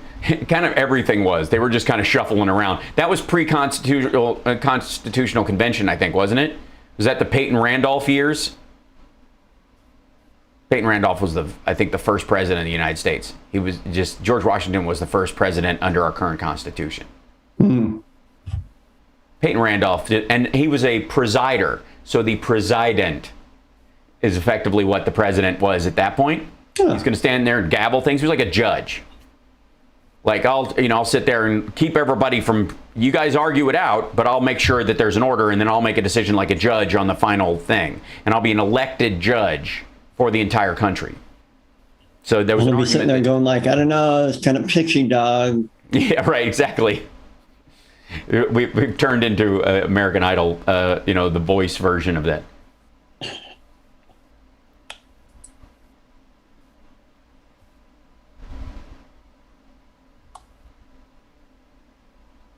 I'm this close to seeing it, like starting a 3D printing company, because I think it's as a side project of something that I genuinely love. Mm-hmm. And what's you gonna print? What's you gonna print? Well, I think there's big concrete printers, and then I think the spectrum. I think there should be one company that can either design their own or be a sales arm for all the varying, like, stepping you through it. So from the education 3D printers to the prototyping to the small project ones where you can start where, like, they've just 3D printed a motorcycle and that kind of stuff, to buildings, right? All of it's available. All it's a possibility. Additive manufacturing is, there's a price scale right now that keeps it out of the market, but so was gas cars at one point. Yeah. A hanger printer could be scaled up to print houses. It's 3D tech, absolutely. Like a Delta, I think is what you're talking about. Like there's a bunch of versions of it. And I think that's the future of a lot of things. And that's also, if you want to talk about manufacturing in the United States and us not outsourcing and the cost of shipping stuff, is that if you could 3D print it at home, everybody's afraid of printed guns. They blow up in your hand. Don't worry about it. And anybody, and there'll just be a law that if you 3D print a gun, you go to jail, unless you file to be a private gun manufacturer. And then you have to go through all that vetting, which is cool. And what was that movie where John Malkovich's character in the Line of Fire? Yeah. He hand carved it. Yeah, that scared me. I didn't like that. That was like a prison soap gun.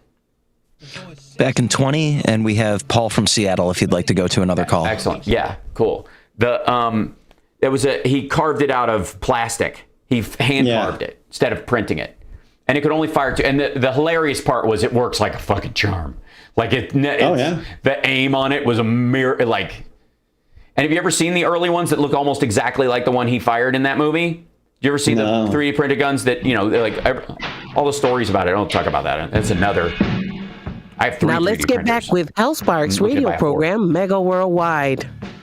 Oh, during the break when we talk about 3D printers and the future of manufacturing in the United States. I'm sorry. It makes as recovering white trash. That's one of my favorite side projects. Those of you that don't know, grew up in Peaksmill, Kentucky. One road, 46 people. Elementary school, little store that rents canoes and also sells bait, right? And we used to get pickled sausages in a jar, and instead of Purell in town, everybody else uses Purell, you just after church you just stick your hand in that stuff, and it had so many spices in it, it would just burn and kill anything that was on your hand. That was how you cleaned your hand after shaking hands with all the strangers. And we had our little church and our little graveyard. And 2 little bridges that brought you in and out. And that was it. That's it. That's the whole place. And we had a family. I will not name them because there are descendants of theirs that are still in the area that are straight out of sort of a mid-70s version of Deliverance that lived up the hill from us. Some of their siblings went to school with me. They are reasons why we had to cover our classroom in anti-lice powder a couple of times. Why they had to sit in the hallway, impoverished lice. Yeah, when I lived in Maryland, we had a couple of lice kids. Mm-hmm. And I grew up, they lived up in a hill in a trailer with no electricity.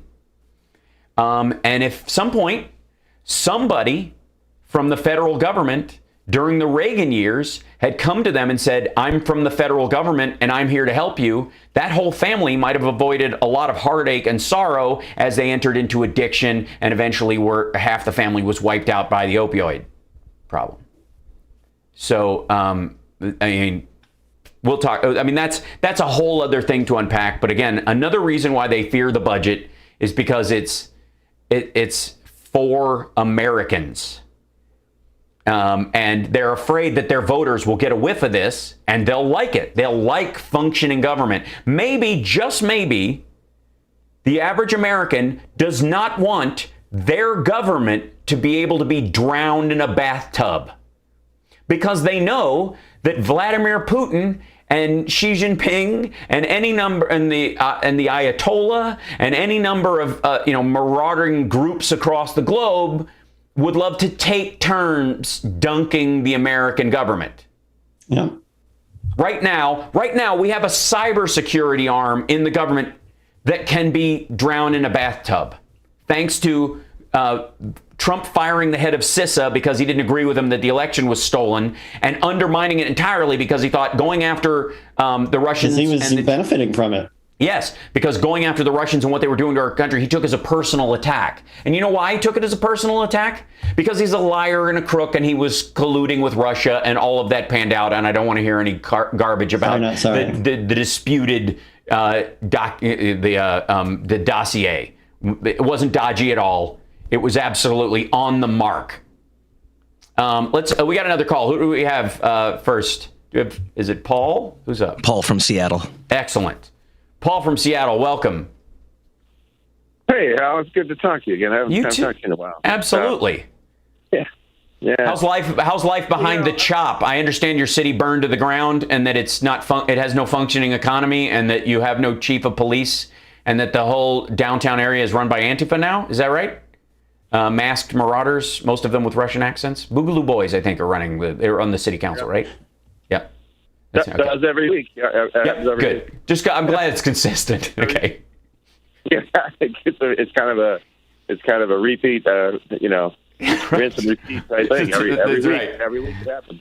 Well, you have to rotate it. It's an anarcho-syndicalist commune. They take turns picking an executive officer of the week, like Dennis Marks in the mud in Holy Grail. Like, there's some lovely filth down here. Right? Anyways, go ahead. Right.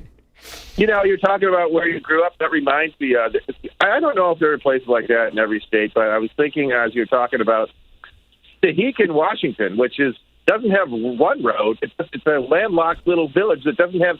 There are no roads to it. Yes, it can only be reached by water. It's you have to go get on a ferry at the southern end of Lake Chelan and take the ferry 50 miles up the Lake to Tahegan.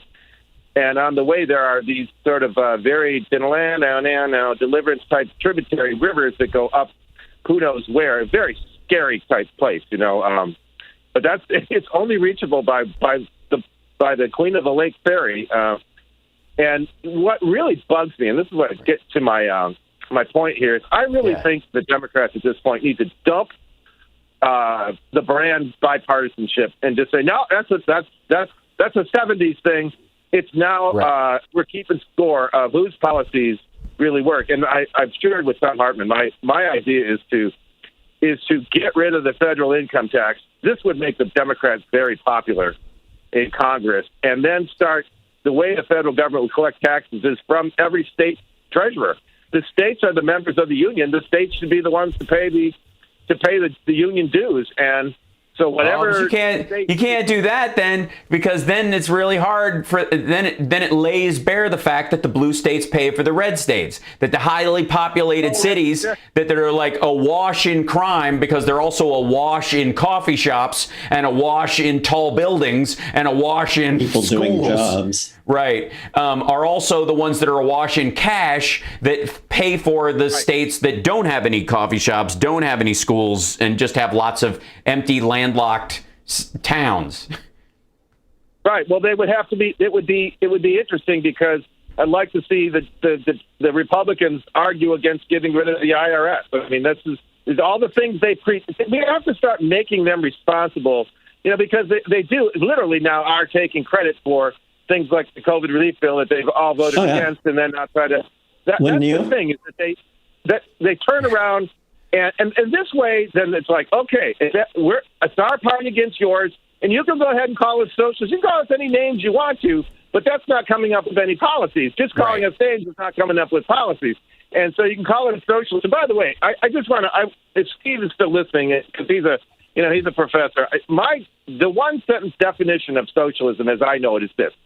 It is public ownership, collective ownership of productive gain and a reinvestment of some part of that gain into the collective project.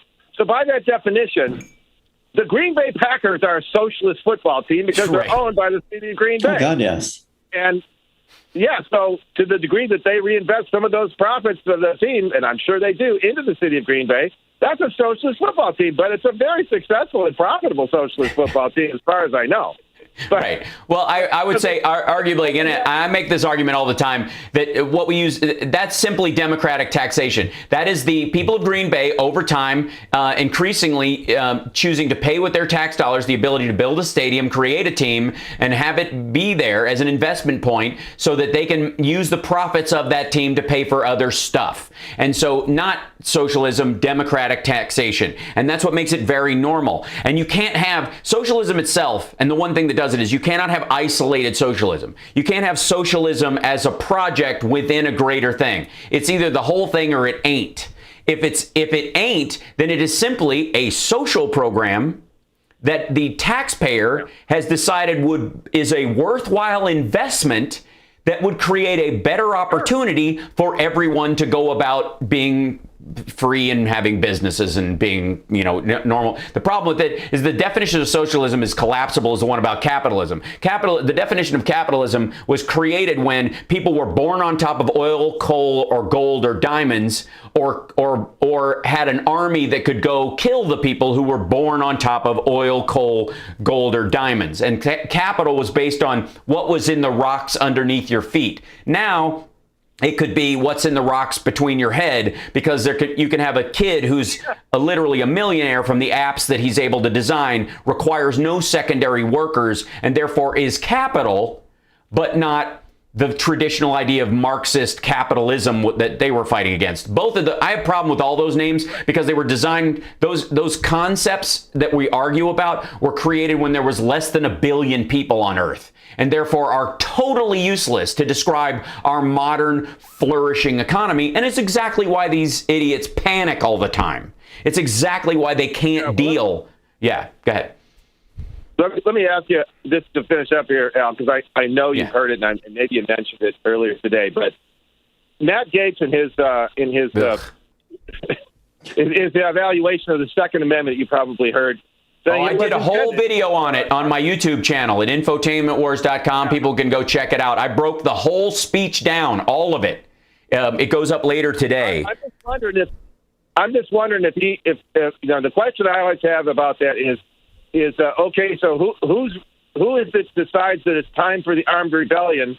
Right. And by the way, Matt, aren't you part of the government we should have the armed rebellion against it? Right. Do you mind if we take our Second Amendments to you, Right. Well, I mean, first of all, I absolutely and unequivocally deny any use of force in a political arena, especially based on speech, period, end of story. And I would also say that Matt Gaetz is absolutely trying to activate a cell of those people in what he's saying as the coward that he is, hoping some nutcase carries out what he wants to do. And what I will say, and people can watch the whole video on my channel if they want to see me break down his whole thing. But ultimately, Matt Gaetz, as dumb as his thing is about just uprisings, and we've heard that crap before from everybody from Ted Nugent to Jeff Sessions.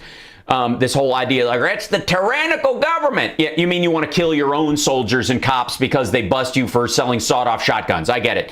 And like, it's the revenuers, right? Taxation is theft. Clack, clack. That's the whole nonsense. But you have to understand that not only does he argue that the Second Amendment is solely for you to fight your own tyrannical government, that's his argument, but that guns for hunting, recreation, and sport are, wait for it, not covered by the Second Amendment. All right. Therefore, the government, if you remember John Kennedy Toole, he called it time for a Moorish uprising. You remember that part of the book? Oh, good Lord. Yeah. Hee-hoo. I mean, pew, pew. Yeah, Kennedy needs, he needs to be a Disney character in in one of the old cartoons they don't play anymore. We got to take a break. Thanks for calling in, Paul. I appreciate it. And good luck with your meeting with the, is it an Antifa BLM mayor that you have now? I know you can't tell what race or what their gender is because they wear all black and they have to wear a hood. Yeah, I know. I just talked to him anyways because it's a break. It's fine. But over the course of he'll send pictures. Although I think there no cameras allowed. I think that's the rule in Washington Stan, the new Red Republic of Seattle Ostov. Is that what they're calling it now? Oh, Starbucks. We'll be back.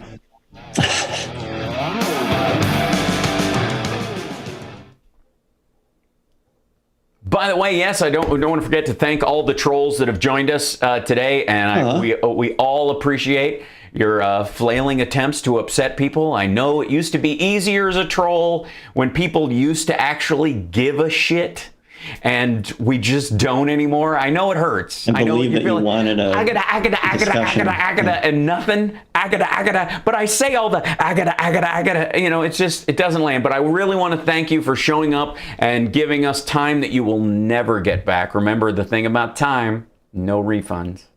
And of course, boosting our algorithm, because you guys do it like nobody else. Because you know, there's a question. We're interacting, baby. Hey, and it spreads it, and what it does, the algorithm goes, hey, this group's now listening, and this group's now looking at it, and then it boosts it in other areas that have nothing to do with your account or your page. That's how the big crazy one. Oh yeah, there's lots of them in there. Yeah. Oh, trolls. I mean, what do you expect them to do? I mean, literally, if they had any ideas, they'd be writing a bill and presenting it to their congressperson, but they don't. They just agada.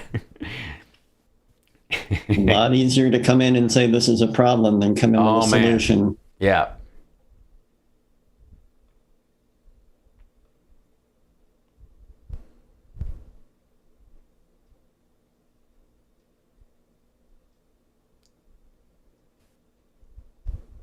Let's see.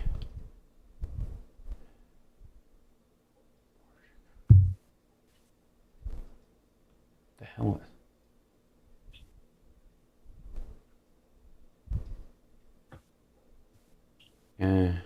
Oh, I see. That's what it was. Coming back in 10. Mm-hmm.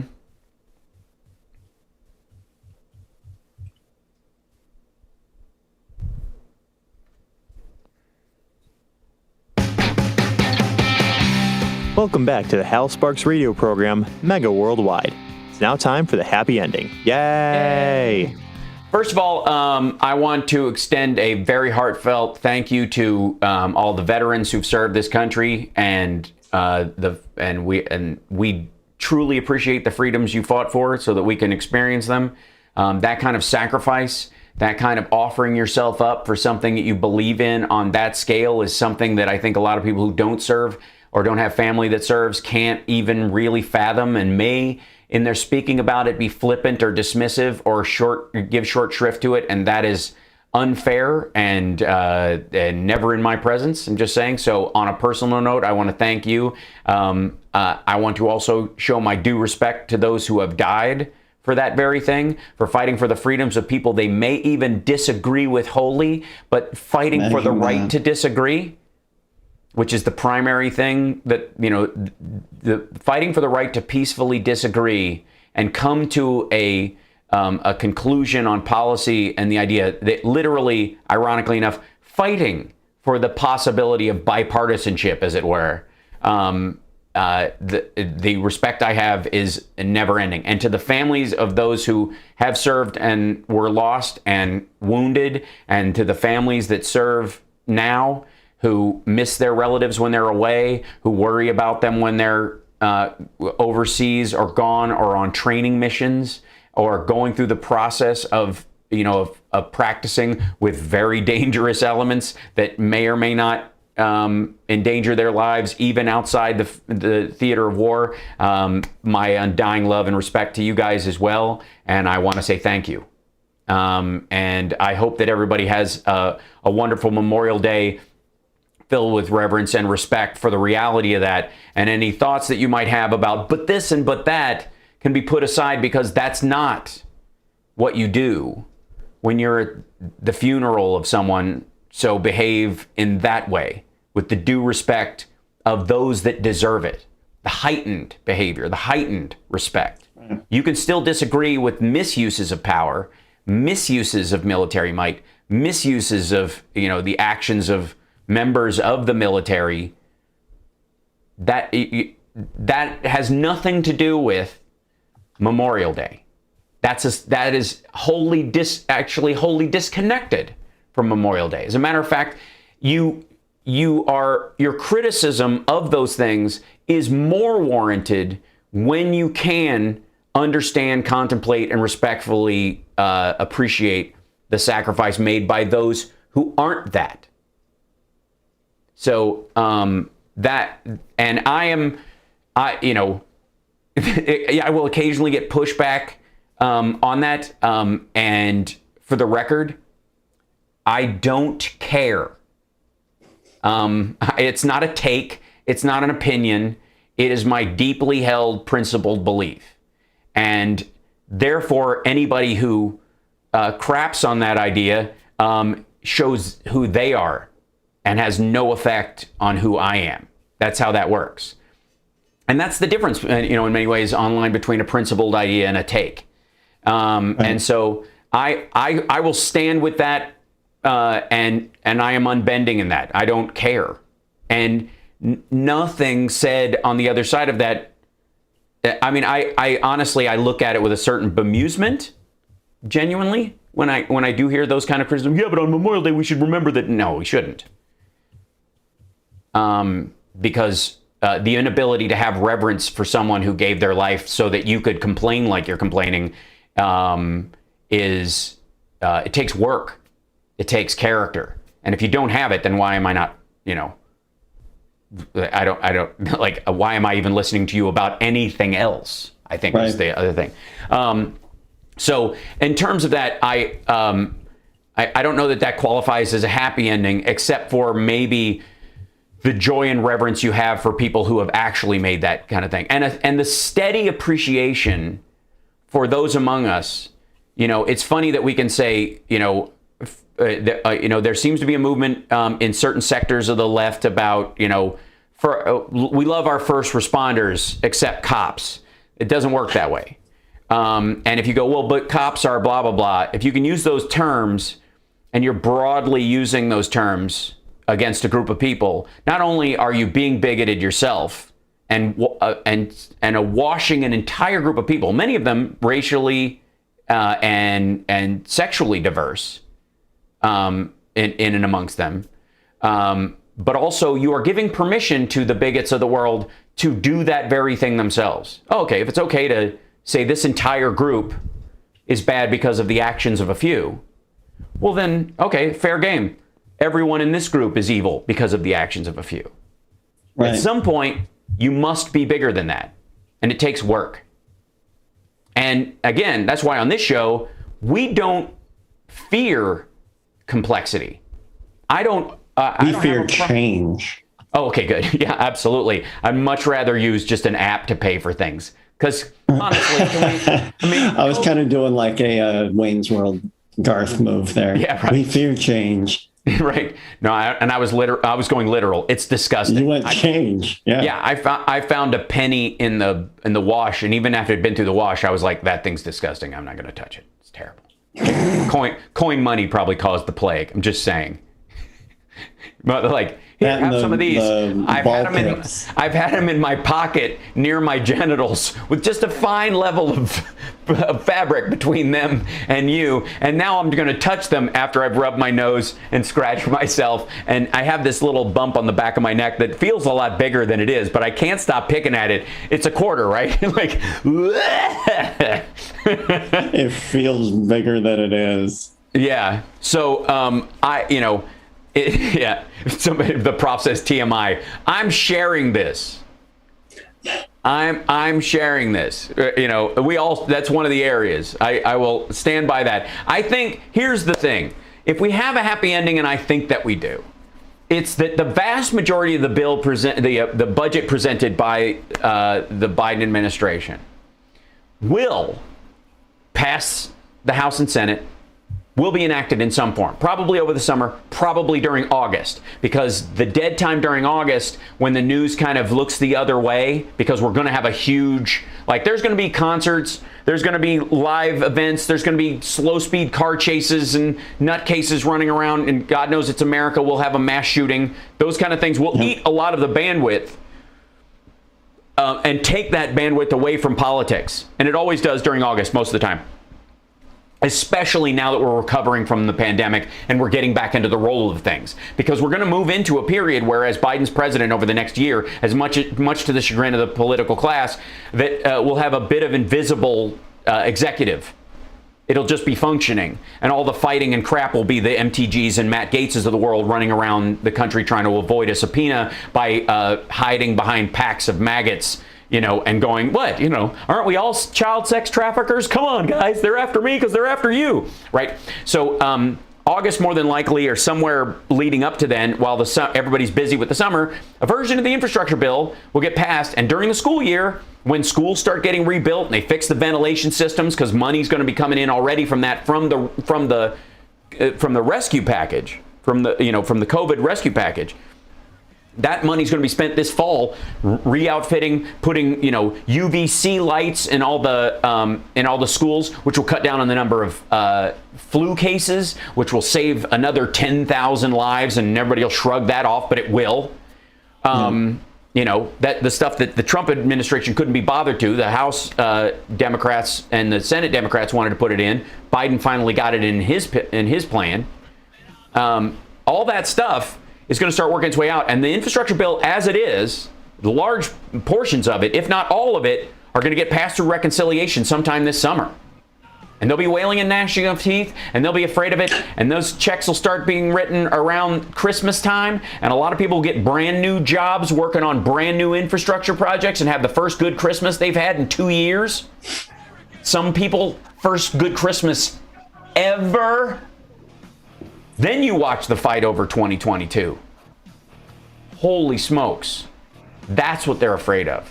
And they should be. Because functioning government is the kryptonite of republicanism. We'll see you guys next week. Thanks for tuning in. Don't forget to be a Patreon, patreon.com/HalSparks. Support us in any way you can. Every little bit helps. Thank you for the super chats. Thank you for the bits. Thank you for the eyeballs. Thank you for trolling us, the trolls that are out there. We appreciate you blowing up the algorithm for us and expanding our channel and helping us get into the upper echelon. And by the way, you can now community push us, give us a community boost on twitch.tv/HalSparks. You can go in there. There's a little community boost thing where you can help. You can have us be sponsored. It's really easy. It doesn't take much. We'll tell you more about that on the regular stream. Thank you guys so much. We'll see you next time.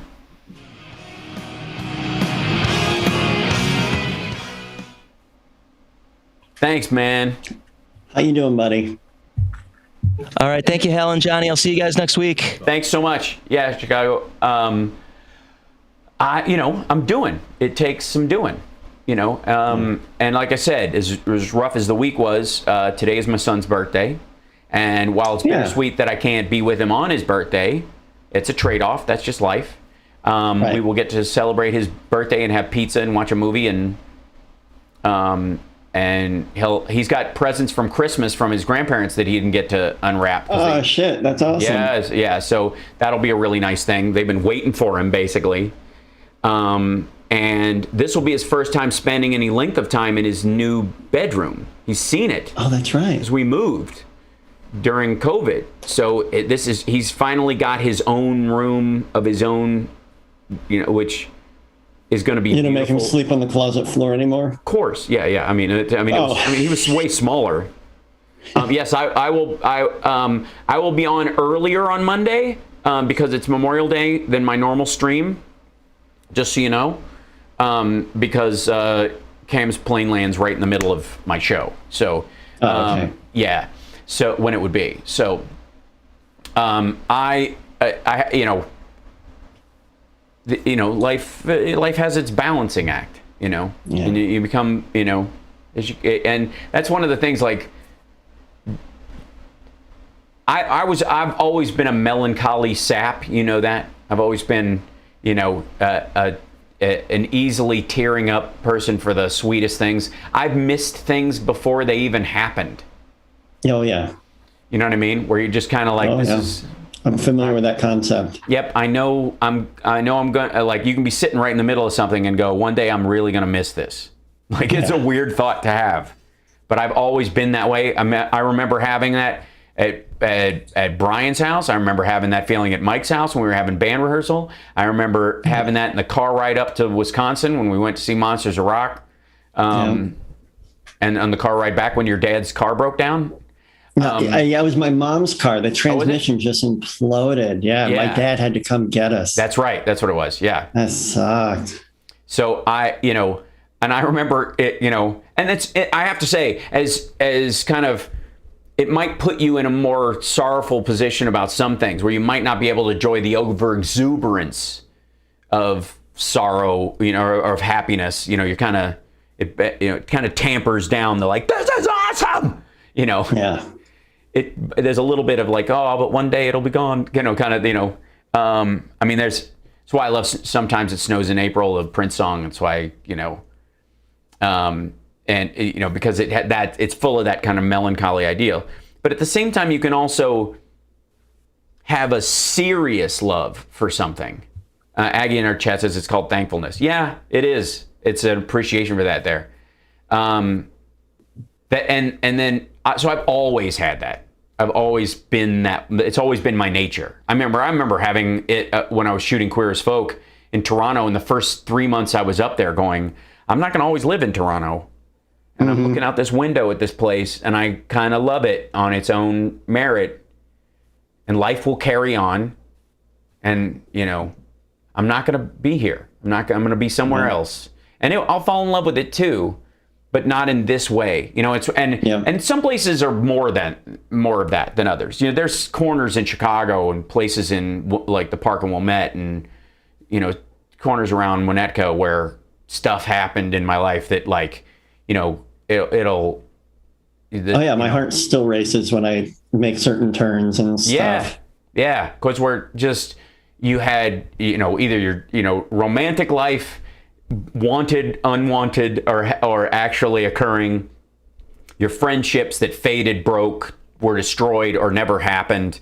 Those kind of things. They, even then, I remember having them, like those moments of like, yeah, this is some, you carry that weight. And so there are corners in Toronto that'll take me to my knees, like that I. Sure. If I stand there, and it's artificial to some degree because some of them are where I went through emotional stuff 27 times in 3 hours, right? Because I was supposed to cry there, and so I've put so much emotional weight on windows and street signs. Like as an actor, I'll choose something that triggers the emotion, and if I make that thing trigger that emotion, if I look at it, I'll start crying. Mm-hmm. That's what I do. I just preload that thing with it. In the environment I know I'm going to do it in. And then all I have to do is walk into the room, and if I see the frying pan hanging in the kitchen, that's what triggers me to cry, or whatever. That's how I do it. Yeah. And so it's what my work is. And so there are street corners where I did that so much that I can't go there anymore. Yeah. I can't see something that I didn't build a trigger that did that. And the same thing is true when you lose somebody and that stuff. So, I Rob Hall and I saw Kiss at Cobo Hall the last time they played there. Oh, neato. And the last time they played there was on my birthday. So we went on my birthday. It was a birthday gift, and we went together. What tour was that? It had to be like Psycho Circus or something like that. I don't know that it was a album tour, was it? It was just they were playing. There was some perpetual touring. Yeah, because they did kind of just keep going. Yeah, I have the Kiss USB bracelet. It was the first time they had that, and it has the show from that night on it. Oh, cool. Yeah, that was the one thing I wanted to buy. When you could do the download on demand or whatever. Yeah. Yeah, those were great. Someone asked me if I'm left-handed. No, I'm ambidextrous, but I favor my right. Which means that he lives both in and out of the water. Watch it. Yes, that's right. I have gills. That's ambidextrous. There's a great typo that made it all the way to the sports page about how the new picture for some major league team was amphibious. Like it made it all the way to production. Oh, that's gorgeous. Yeah. Bob Dylan turned 80. Brother Bob. I was there when Brother Bob became a Scottish Rite Mason. Just saying. Oh, weird. Mm-hmm. I was present. That's all I'm saying. In the room. That's all I'm saying. So stop it. I'm turning you on because both my hands work equally. It's the guitar player thing. That's the old idea of like women like guitar players because we got Roman hands and Russian fingers, right? Do the thing, Johnny. Show them your thing. Oh, the thing. Look at that. It's like it's crazy. Who can? I mean, come on. Oh, Modesto Lodge 206. Hi, brother.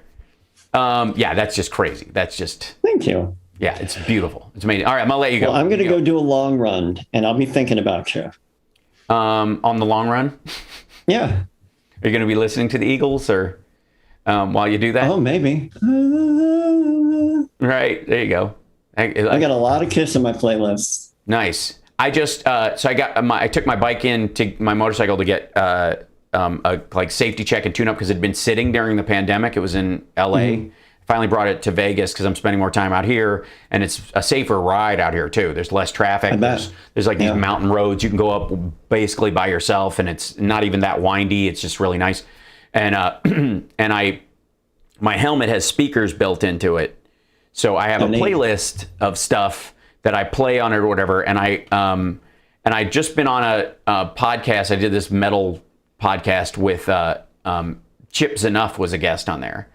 And Chip, I love Chip. Like since I've met him over the years doing the Jam, and then I saw him doing the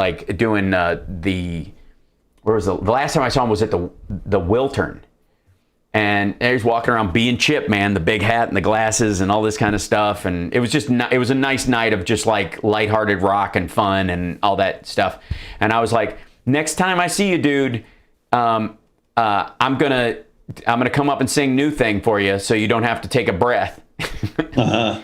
And he's like, I'm totally for it. I don't know how he sings as well as he does. Do I ever play Metal Gear Solid? That's another conversation. But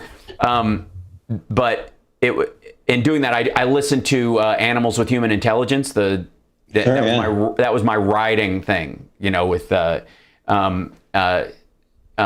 Superstitious and Black Rain. Yeah. It's a great record. And Taking a Ride. So I put it on because it has Taking a Ride on it, which is just like total stoner, just car song, right? But it was just kind of nice to be on a cruiser again, riding this like, all right, listen to kind of a friend of mine. It's very weird. This is so weird. But anyways, I'll let you go. Go have a great run. Be safe. Thank you. Don't outrun your feet. And I'll try not to. All right. Well, there is no try. Do. There is no try. Yeah. Only do. Bye, brother. Okay. Bye. Yay, see you. So, hi, chat room. Dimebag was a huge Kiss fan. Yes, he was. And thank you guys for hanging out, chat room. I'll move the chat room over so it doesn't look like I'm just staring off into space in this regard. Hold on. And then I like your shirt. You look great in pink. Oh, thanks. It's actually purple. But remember how I tell you guys that like my hair is not this dark. I have to like change the color to make the green screen cut. So it makes the shirt look, that should give you an indication of like, this is the balance I make. Luckily, the camera I have balances skin tones a little better. So it deals with like my face and all this, but any non-skin tone color just turns a weird thing. So yeah, there you go. Do I play Metal Gear Solid? Not very often, but I'm up for it. I will play it on your recommendation. I'm more of a Call of Duty player, and then when I'm playing with games with my kid, we play really ridiculous stuff like the Deep Reads Roblox stuff, and and just the like Goat Simulator. Thank you, Michael Anderson. Full Spectrum Fun. Thanks, Alan Johnny. Thank you so much. And thank you guys. And I'm going to be on Stuttering John at 12:15 today. So I'm going to beg off now and set up again for that. Paul Stanley is Jewish. This is true. I mean, I don't know how politically correct it is to have a favorite Jew, but he is mine, for the record. I mean, I know a lot of great ones. Don't get me wrong, but he's my favorite. Oh, thanks, Amy. The hair's like, you can really tell like the length when I wear a lighter color shirt. You can't really tell as much when I'm wearing a dark shirt. It just kind of vanishes into this. But yeah, it's definitely. Someone did. It's interesting for all the people who go after Gene Simmons. Never accused of having non-consensual sexual endeavors. All of them consensual. All of them. And it's weird that just by being hypersexual or having kind of what they thought of as piggish behavior, which in the 70s was like normal kind of groupie-esque behavior, is now considered piggish. So therefore, we're rewriting what that behavior is like. They did some sort of study of celebrities that post things online, and Gene Simmons was technically the most honest, the most fair. Like the stuff that he posted was the most like verifiable, fewest lies. All the fact checks worked out. It was very strange. Dana, I'm glad you're Jewish. You're welcome to be in the running for being my second favorite. And Gene is intelligent, but he's all about marketing. Well, that's like saying his intelligence is in marketing. And by the way, Going Blind is a beautiful song. I happen to love his first solo record. I like a lot of Gene's writing, not all of it. When he was phoning it in parts of the 80s, I'm not crazy about those songs, but some of it, when he really puts his mind to it, is solid. So I don't carry that kind of hate for people.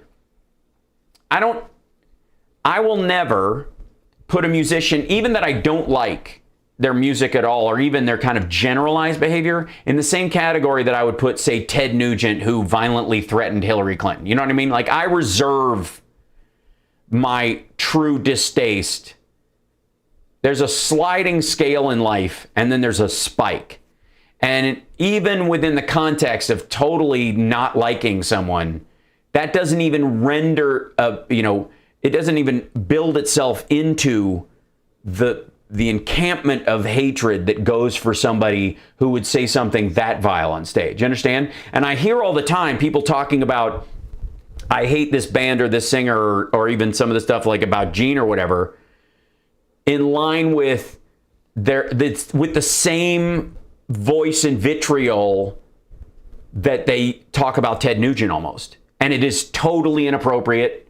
And again, in those cases, doesn't say anything about those two men. It says entirely everything about the person speaking. So, Ace Frehley was a junior ducky boy, a gang in New York. Doesn't surprise me at all. Isn't a kiss coffin a bit much? No.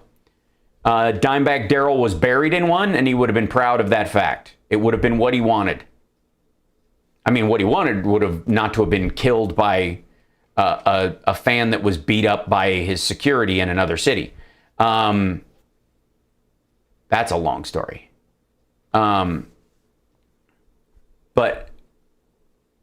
we all love our Hal Sparks, just don't want his head to get too big for his hair. I don't think that'll happen. I think it increases with the size of it. But honestly, I just find a lot of people, and I would, my only request of my audience would be to check yourself occasionally. And this won't be hard for you guys, because I don't think you're the crowd that does this a lot. When you're going, ugh, I hate them, or I don't like, that stupid show, that stupid actor, that stupid musician, then understand that they're still just actors, musicians, and people like that are doing stuff that you may not like it. It may have in your mind ate up got your show canceled, but their show came in, or those kind of things. Am I, Robert? I beg your pardon. I'm in the Restream chat, so sometimes it doesn't show up fully. I beg your pardon. I will look that up. Thank you, by the way, Robert. That when you're talking about those things, you keep the scale in your mind, in your awareness. That there's my tastes in music and how they mix or don't mix with other people's favorite stuff and what gets played on the radio, and your anger, like your high school idea that like my favorite band isn't being played on the radio, and that as an adult you don't carry that over to this guy I don't like, or this woman I don't like, or this artist I don't like, is the same as, carries the same emotional weight when I talk about them as the Matt Gaetz of the world. You know what I mean? And I think, and in type, it's hard to differentiate those two, because you can type I hate Duran Duran and I hate Matt Gaetz. It's the same basic word structure, but we know there's a sliding scale in that. But if you don't, if you're the Duran Duran's biggest fan in the world, you're going to read that on the same emotional level as somebody who positively thinks you hate Matt Gaetz. You understand? Thank you guys for wishing Camden a happy birthday. I appreciate that very much, Cheryl, and all you guys. And yeah, so many of you know that I am hold on, and I'm going to open up the YouTube page so I can thank some of the folks live, because it seems to have wasn't showing up in my restream thing as it went along. And thanks to the people who tuned in and watched me absolutely decimate Steven Crowder's ridiculous John Oliver video. Holy God, that was weak. I don't know why I expected more from those guys. I mean, I guess I got, and I guess it's because I think of it kind of like in a Rogan-esque kind of way, that they're, that they've got some people working, that they should try harder. No jerk-ass celebrity can hurt as many people as a jerk-ass politician. Quite frankly, Mark, that's absolutely correct. There you go. Just because you don't like it doesn't mean it doesn't chart. Even the stuff I would love, like if you just say you love something artistically, there'll be people who will jump on it and just piss on it for the sake of pissing on it. That in and of itself is more in the arena, not in the arena of someone calling out or criticizing an artist. It's more in line with the Matt Gaetz-like behavior. Drive-by jerkishness about I hate your favorite thing, or I don't like, what you're talking about. Hard pass when it comes to, like I saw somebody write that about bands touring.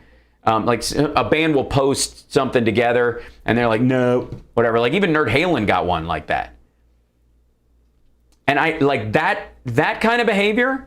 If you want to talk about like what Twitter should do about like, they're talking about like rude behavior and all those kind of things. Like that's the broken windows policy of Twitter. I don't think they need to censor people, but Twitter might start just going, hey, what's your problem?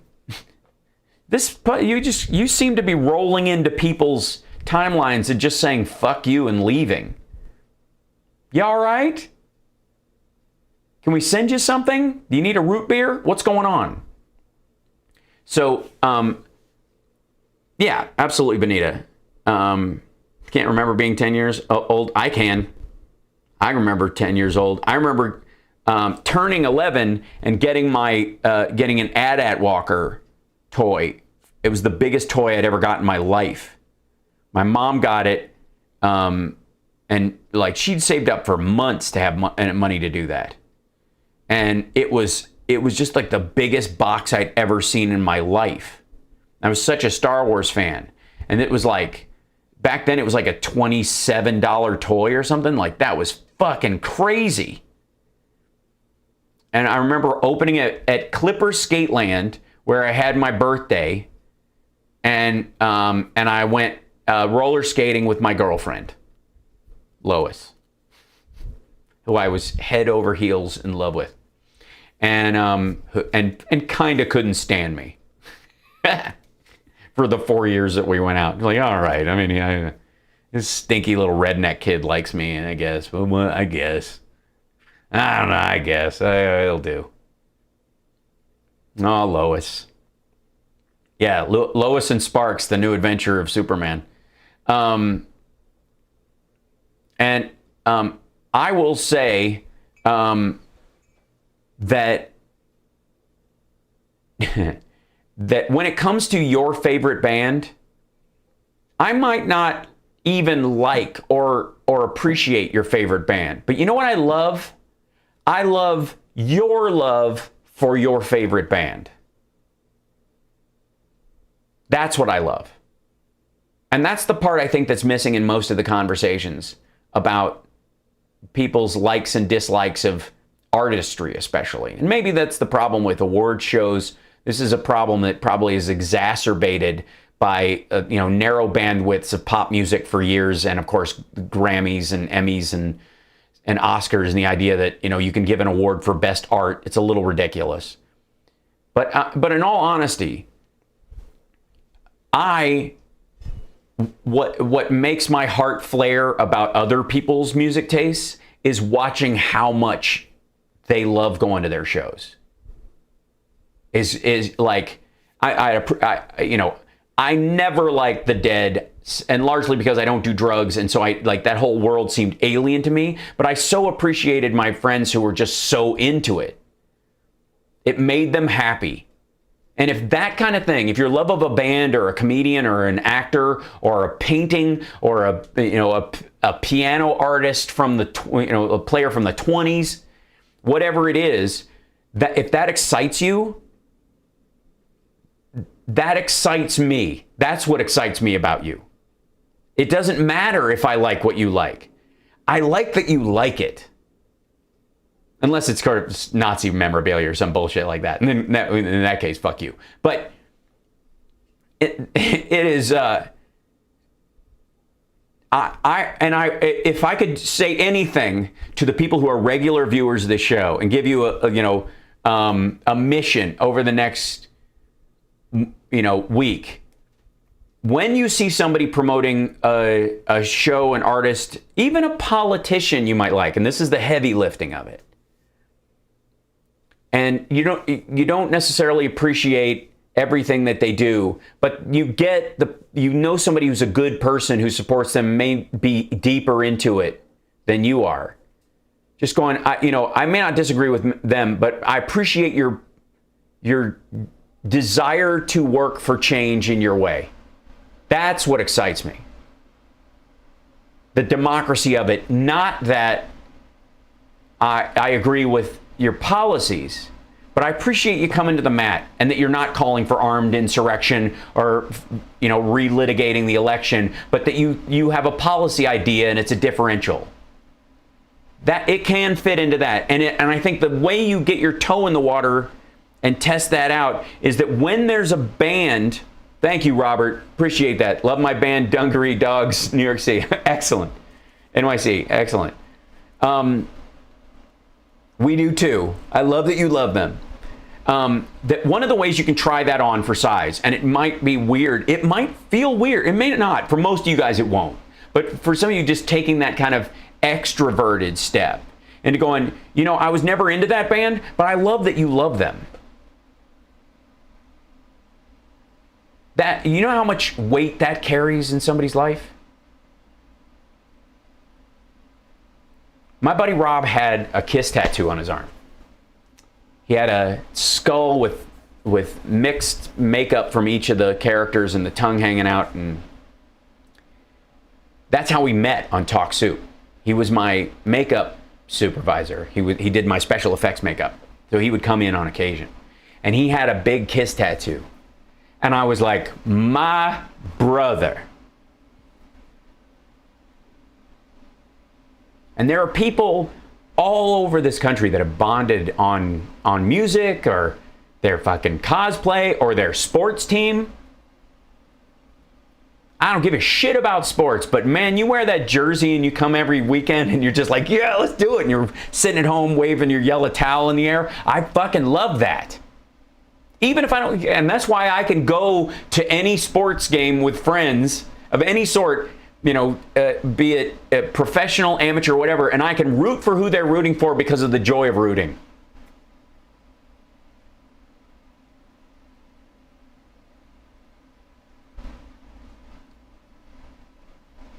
Remember that. You can root for those people And it doesn't necessarily mean you're rooting for what they're rooting for, but you can just be glad that people care enough to do something outside of walking into their workplace with a gun and with a grudge and screaming at people, or all the horrors that humans are capable of. All the other stuff that people are doing that you may disagree with, there's a joy in that because that's the alternative.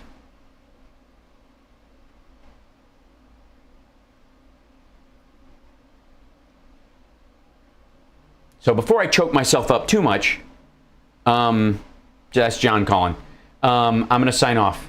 I love you guys. Think about doing that. Think about it. Take care of yourself and take care of somebody else. And thank you, Robert. I appreciate your super chats. And thank you, Aggie. Thank you, guys. Take care of yourself and take care of somebody else. See you later.